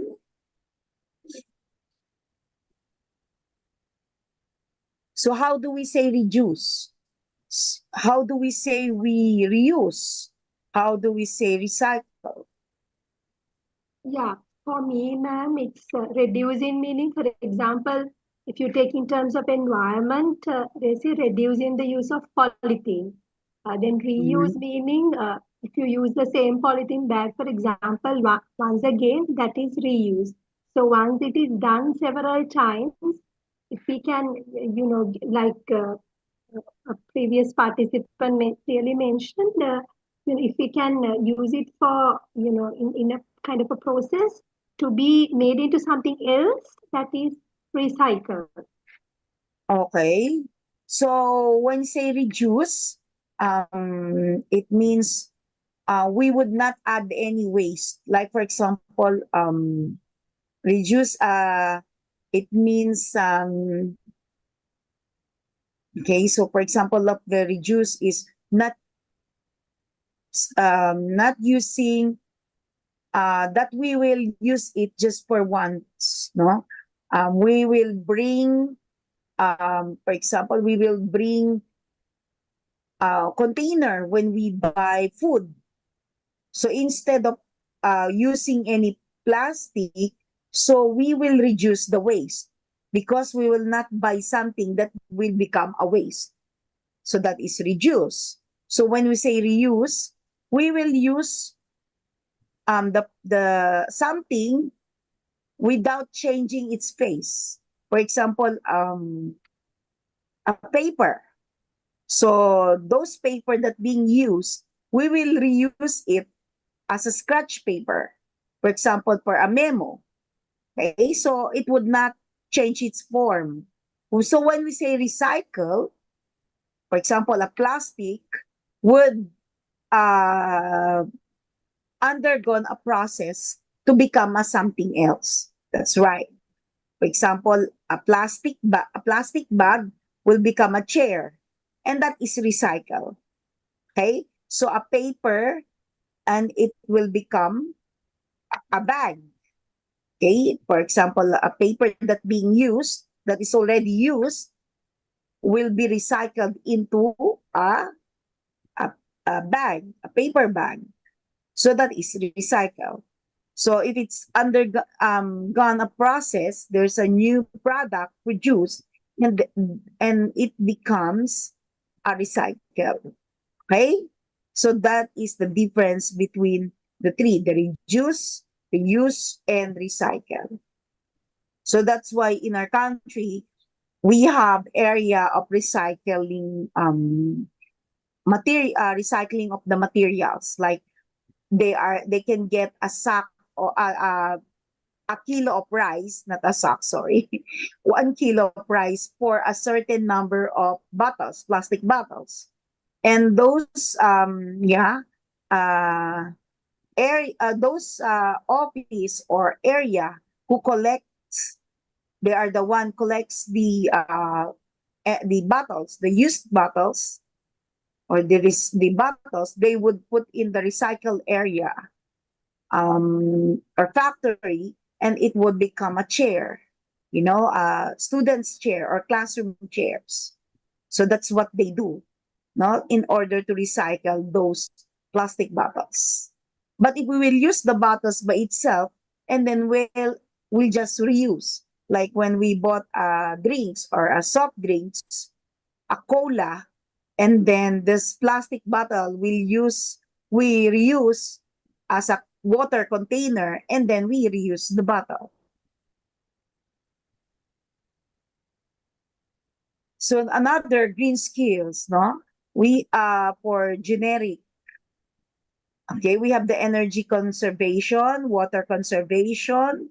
Example, for energy conservation, identifying and adapting ways to reduce energy used in a processes.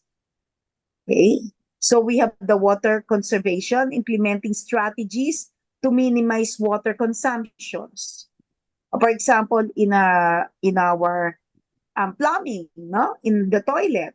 So for urine, we have plumbing, we have to flush with small amount, and it's stool, it's more water than urine. So in our country, we have already something like this, no, for water conservation.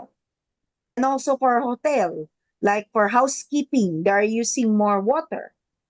In the laundry, so how do we minimize? What are the strategies they use, no, to minimize water consumption? We also pollution prevention, reducing emissions and environmental contaminants at source. So in automotive, we are thinking of this. How are we going to reduce the emissions? And we have the green communication, effectively promoting environmental values and sustainability practices. In the environment, in the green communication, we also encourage the institutions, no, to use a paperless communication. What is paperless? If we in the office internal communication, we communicate using internet, using the AI, using any other sources other than printing memo or a letter to a person. Okay, so we encourage that they have the Google Drive, not that all documents should be uploaded there. Anyhow, we can sign through PDF for those non-financial, no, for those not so important that needed to be printed. It is easier if we will do it in our Google Drive. So that's why there's EI. And also, we have encouraging them to communicate, not with letter, with printing them, but also to using the email, okay? And also curriculum, learning materials, modules. We encourage them, of course, to send it through email for the students. Use the Google Classroom, no, in order to get those learning materials. So it's very important, no, that we promote the paperless system in our institutions. Eco-innovation, this generating ideas for sustainable products or solutions from the how do we recycle, especially for welding, no? So how do we recycle those products that being used, no, after the training in welding? what are the innovations that we can introduce, no, during the training program of manufacturing, because some of the materials, metals, if after the training will be put into the waste, and it would add to the ecological or environmental harm. Green customer service, guiding clients or customers towards eco-friendly choices. So yeah, this is important for retail. And compliance with environmental regulations. So we have to look into if we have already the policies in Sri Lanka in regarding the compliance with environmental regulations. It means understanding and following laws and standards related to sustainability. Like in the electricity, so we have the environmental law in the Philippines, or compliance. In the construction, we have already, now we're starting doing this. So we have already the implementing guidelines, policies, and laws in regarding the compliance with environmental regulations. For the applied or occupational, we have the different sectors, you see. And what are the green competency? Example, operate energy efficient machinery in the sector of manufacturing, automotive, construction. Apply green housekeeping practices. We have the hospitality, tourism, and housekeeping. Okay. Implement integrated pest management in agriculture and landscaping. Okay. So I am reading randomly, no, because I have to think of my time, no. Anyhow, you will be given this presentation. And then if you have questions, you can raise later on. Maintain environmental documentation and reports, office administration, compliance, and quality control. So maintain environmental documentation reports. So still, we have to look into, no, if our institutions, no, are also adhering with this thing, no, with this, when we have looking into this, if we have programs on office administration, even in our own quality control, are we really integrating this? This is very important. Maintain environmental documentation and reports. In the Philippines, as part of our quality assurance, we have the greening of TVET. And part of the greening of TVET, we ask them to develop a program plan for this. So we have to look into if they, in their program plan and in their monitoring and evaluation report, if they were able to maintain the documentation and the reports, and to monitor the outcomes, and later on the impact of their program plan in regards with the greening of TVET. So this is one important part of the programs that we have in our TVET institutions. I asked them, no, to develop a program plan, like what are the program? So for example, for manufacturing, reduce environmental harm, reduce energy consumption. So from this energy consumption, I asked them to ensure that there is a KPI, like the key performance indicator, wherein they were able to achieve that they reduce the energy and consumption for that particular month or quarter. So how much energy that you save, no, or reduce, were you able to, for example, if their consumption or the amount they pay is 5,000 pesos for that occupation, for example, for that qualification, in the next month, it becomes what? 4,000 pesos only, or $100 in USD. And it becomes $80 only on the next month. So there's a reduce of amount. So it means there's a reduce of consumption in terms of energy usage or power, electric power usage. So that's how we do integration on this. So we do have the monitoring and evaluation part of their reports. So in your institution, are you also doing the same thing? Is it part of your quality assurance, your audit, your compliance audit, that they have to, that they have to check, measure if they were able to reduce energy, electric power, or energy consumption.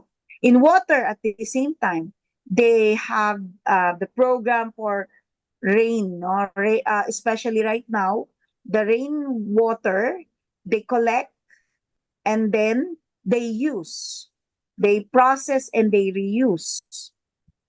Okay, so especially for those agriculture schools who need more, they need more water for their training, like they're training rice or corn or any crops, for their agri crops, or even for their livestock, how much water they were able to save because they reuse rainwater. So that is part of the training. So during the training, this has to be seen, this has to be observed. It is not only we train, no, but we also, of course, to ensure that we maintain environmental documentation and reports. So these are samples. So green skills and competencies for the core competencies, or transversal, what we say, transversal, which is one of the important competencies, is to apply across sectors and are essential for supporting environmental sustainability, climate resilience, and green innovation. So, for example, environmental awareness and sustainability literacy. It means understanding environmental system, climate change, resource limitations, and the impact of human activities on the ecosystems. It means, for example, demonstrate knowledge of the environmental implications of materials and energy use.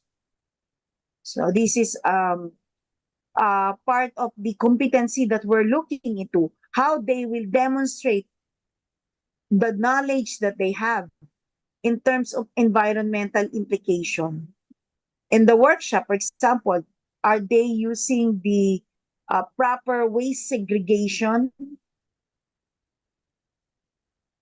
Second, resource and energy efficiency, like what I was explaining a while ago, practicing efficient use of energy, water, and materials in the workplace to reduce waste and cost. This is what I was, explaining, identifies opportunities to save energy and materials in production processes. Because this is very also important when they go to the industry. Okay? They know how to do it. They know how to, to observe and to implement or practice on reducing waste and its cost.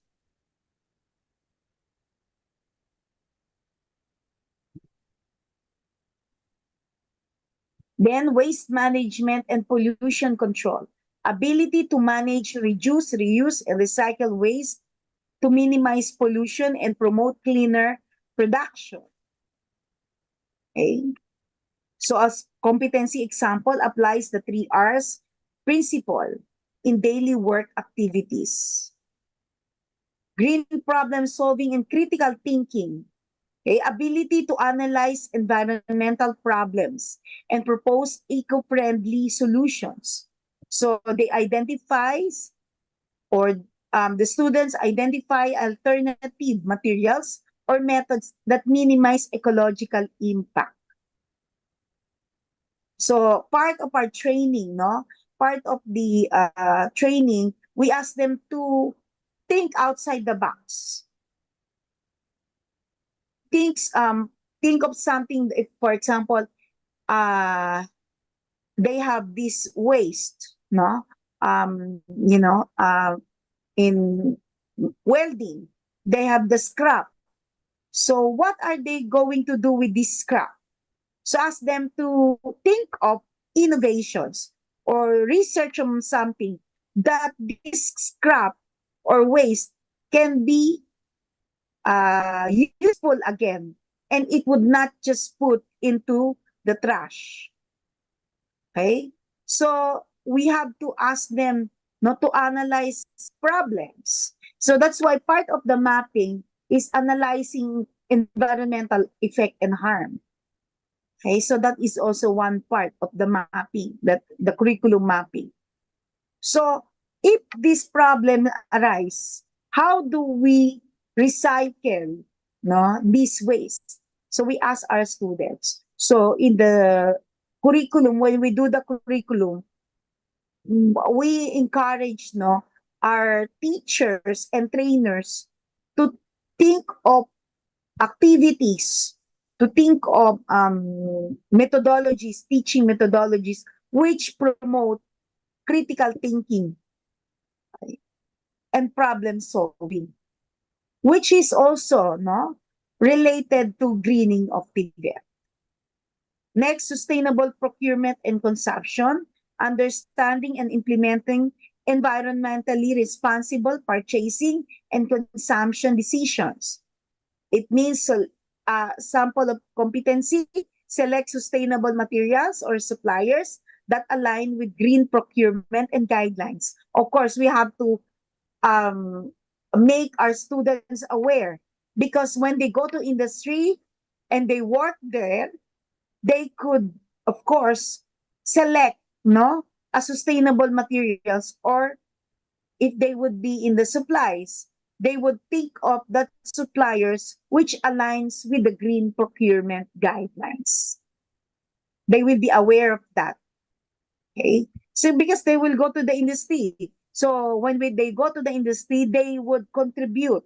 They would contribute to this industry. They would say, this is more sustainable. This is more eco-friendly.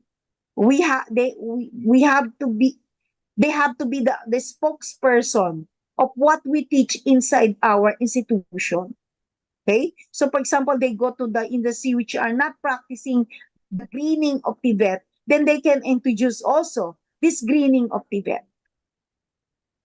So because they are our output, there are graduates who can share that what they've learned in the TVET institutions. Okay? If the industry are not practicing yet the greening of TVET. So when they require for supplies, they would request for more recyclable, coming from the recyclable materials. Okay. Innovation and green technology literacy, familiarity with the technologies that support renewable energy, eco-design, and sustainable manufacturing. For example, competency operates or maintains solar panels on or energy-efficient machinery. Okay, and collaboration for sustainability, working effectively in teams to promote practices at work and in the community. Participates in workplace initiative to reduce environmental impact. Some of these competencies that I mentioned were not mentioned before when we had the 2018-2019 greening of TVET, and there are new competencies that I am presenting to you.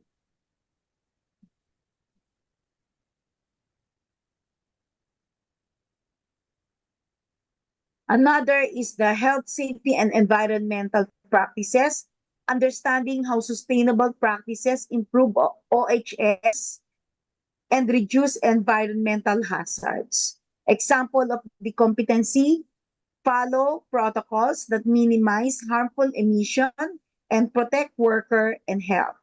Example of unit of competency or competency standard. Then ethical responsibility and eco-consciousness at conscious attitudes, fostering values that promote environmental stewardship, social justice, and responsible citizenship.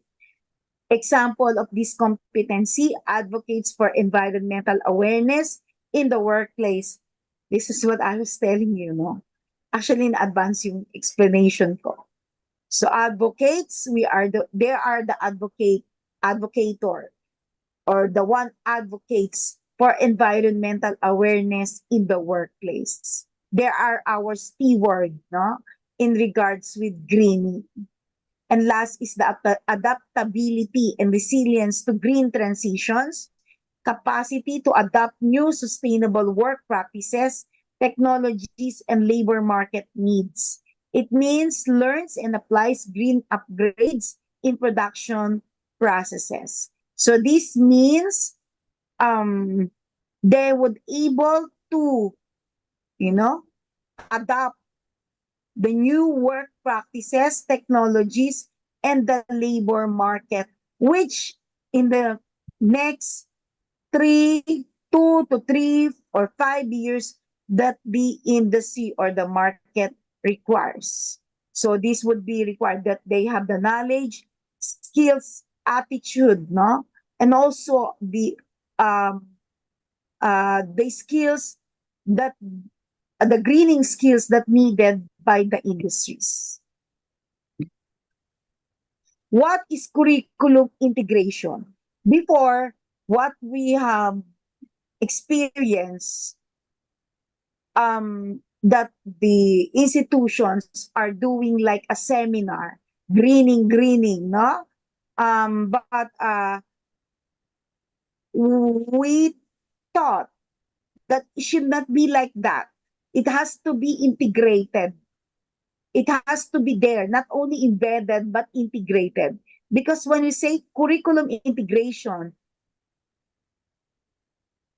it is described as one that connects different areas of study by cutting across subject matter lines and emphasizing unifying concepts. It means it becomes whole, it becomes part. Integration focuses on making connections for students, allowing them to engage in relevant, meaningful activities that can be connected to real life. It means integration, it will be part of the training and part of the assessment. It is not only just adding them. There's greening of this. We reduce, we do the segregation, and that is already greening. No, it is not greening when we just segregate waste. When we segregate waste, greening, no. When we say greening, it's more, when we say integration of greening of TVET, it's more than of that. Integration in the curriculum, it means there is a unification within competencies. Okay, so when you say unifications, it's unified, it's become whole, it become part. To integrate the greening skills, this should suit serving as a purpose, as part of the program, or to make it functionality part of the program. Take part in the assessment process of the qualification or the occupation or competencies. Integrations implies more than attachment, but it implies functions, roles, and synergy. Take part in the whole units of competency. It has the relationship with the content. It is not only segregation. It's not only planting. They make planting. So what? What is the use of that? For example, in hospitality, we do segregation, of waste. And then those waste that can be recycled will be recycled. Like when I was in Ethiopia, I worked there for advisor, expert for GIZ. 6 years I was in Africa. And we introduced these greening skills and competencies. So what we did for hospitality, those waste coming from vegetables, like the roots and the seeds, no, we replant them. Okay, so after planting them, there's no need for us to buy fruit, vegetables that we need for food production. Okay, so it becomes part of our training and part of the assessment. How the students reuse those wastes. What are they going to do with this waste? That's part of the underpinning knowledge. We ask questions. What are you going to do with this waste? What will you do? So part of the assessment that they show to us that they replant the seeds that coming, or they make a seed bed and they put there the seeds during the assessment. It means they segregate the waste, they use the waste, and they replant some seeds. And the other waste, they make a compost pit. Okay? So this becomes our natural and organic fertilizer. This part of the assessment, we ask them, how do you do it? What is the importance of that? Why do we have to segregate and reuse some waste or materials that you use that it becomes waste? Okay? Then integration, take part in the whole learning process. Not only like a seminar, like only putting them, no, in the curriculum. It is within. So I will show you later on, no, how do we do it. And in the integration on the greening, no, into the curriculum is a strategic approach to equip learners or students the knowledge, skills, values, and attitude. Like what I was explaining to you, we have the strategies. We put these strategies in hospitality that we have to ensure that we use those waste in cookery. We have to reuse those waste in housekeeping. Okay? Because Green TVET addresses environmental challenges, promotes eco-friendly practices, and prepares the workforce for the transition to the green economy.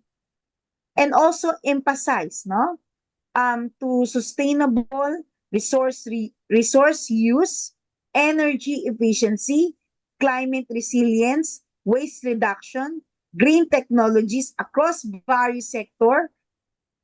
For example, the sectors agriculture, construction, manufacturing, welding, tourism, and so on. And health, of course, we have also health and social services.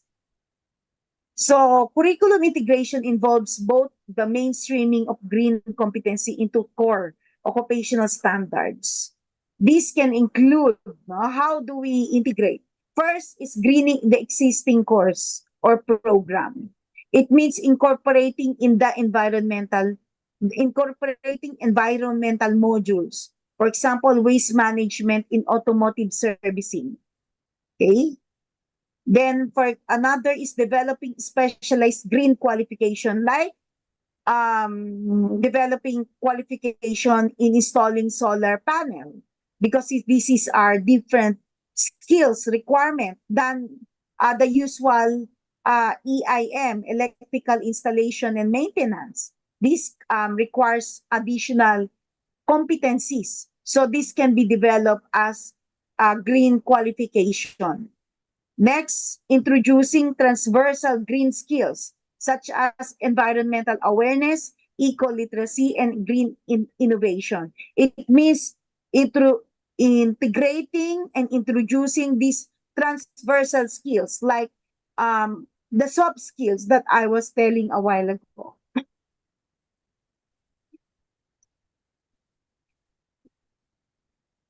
So like what I've said, we have to mainstream green competencies into the existing course, develop standalone green modules or courses. That would be another options. And the last, aligned with the national quality standards. Of course, when we do the greening skills, we have to look to what level of the skills and competencies that might be suited or aligned to the NQF or the National Qualification Framework or Standards of Sri Lanka. And last, to promote interdisciplinary and project-based learning. So we encourage, again, the students to work on real-life environmental issues such as designing solar-powered solutions or conducting energy audits in the facilities or in the schools. So this enhances practical learning fostering. So in the green skills, this cannot be integrated when we do lectures. Cannot be. We encourage innovations and green innovations and green research. So that's why we encourage trainers or teachers to use the project-based learning as part of their training methodology.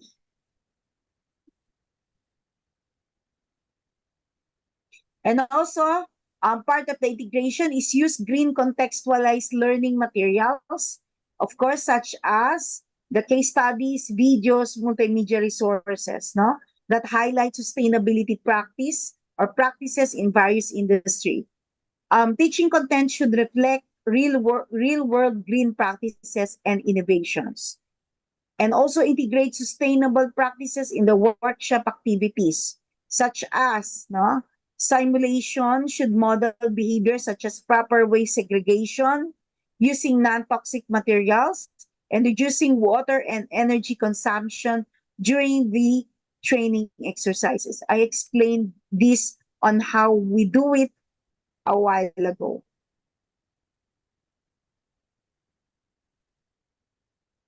Embed green values and ethics in daily instruction. This is part of the transversal green competencies, green skills and competencies. The teachers, trainers should reinforce eco-conscious attitude by discussing the social, economic, and environmental impact of industry practices. There should be a reflection of activities and group discussions on sustainability issues that can promote critical thinking. After the training program, ask them, the students, what are the environmental impact of this training that they had, the practices that they had, so they could have the reflection and also suggest way forward to improve, no, to improve the process and to reduce environmental harm or impact. Okay. Sorry. Engage learner in the community-based environmental projects. Student can participate in environmental cleanups, tree planting, or school-based sustainability campaigns. Especially if you have the Green Community Program as part of your pillar, you can ask the students to be part of that. So, like, for example, it's not teaching them lecture, the student has to be engaged. So engaging them in the classroom and outside the classroom by community-based training and program would be a good, no, strategy in the integration of green TVET or green skills in the curriculum. Excuse me. Last, capacitate trainers and educators. This is very important. That's why you're here, not to discuss the greening of TVET, to conduct continuous professional development for trainees on how to teach green content effectively. This includes pedagogical training on learner-centered and experiential methods aligned with environmental goals. So I conclude prior to our workshop, the integration of green skills and competencies in TVET curricula is a strategic and a necessary approach to addressing environmental challenges while enhancing the employability of the learners in emerging green sectors by embedding sustainability throughout training, design, and delivery. So the TVET institutions can empower students with both technical expertise and sustainability-oriented mindset. This holistic approach, whole approach, aligns with goals of Sustainable Development Agenda or the SDG, the UN SDG 30, no? Particularly in promoting inclusive, equitable, and sustainable education and employment. Furthermore, Green TVET plays a critical role in future-proofing the workforce and supporting the transition to resilient, low-carbon economies. Achieving this vision requires a coordinated effort involving policy reform, curriculum innovation, educator capacity building, and active engagement with industry and stakeholders. You cannot do it alone, so there should be first policy within the policy from the higher. If there are people from the higher TVET or Ministry of TVET in Sri Lanka, there should be the policies, guidelines, and reform. Not only the integration, but how these 5 pillars would be integrated in the institution as a whole. Okay? So it is not only planting, segregation, it's more than of that. There should be a program plan. There should be integration in the curriculum. There should be a green research, innovation. In the Philippines, some of the institutions were selected to have the Greening Innovation Center or the Innovation Center, wherein the institutions are encouraged to establish their own greening innovation centers. So this promotes greening of TVET. Educator capacity building and active engagement with stakeholders. It means it's only not the TVET institution, but your partner industries should be part, because our goal is to ensure that we do the same thing. So what the industry does, we also doing in our institutions. If they don't, implement the greening, maybe it's about time for us to encourage them, to, of course, to integrate the greening part, of the TVET or greening them as green industries. Okay?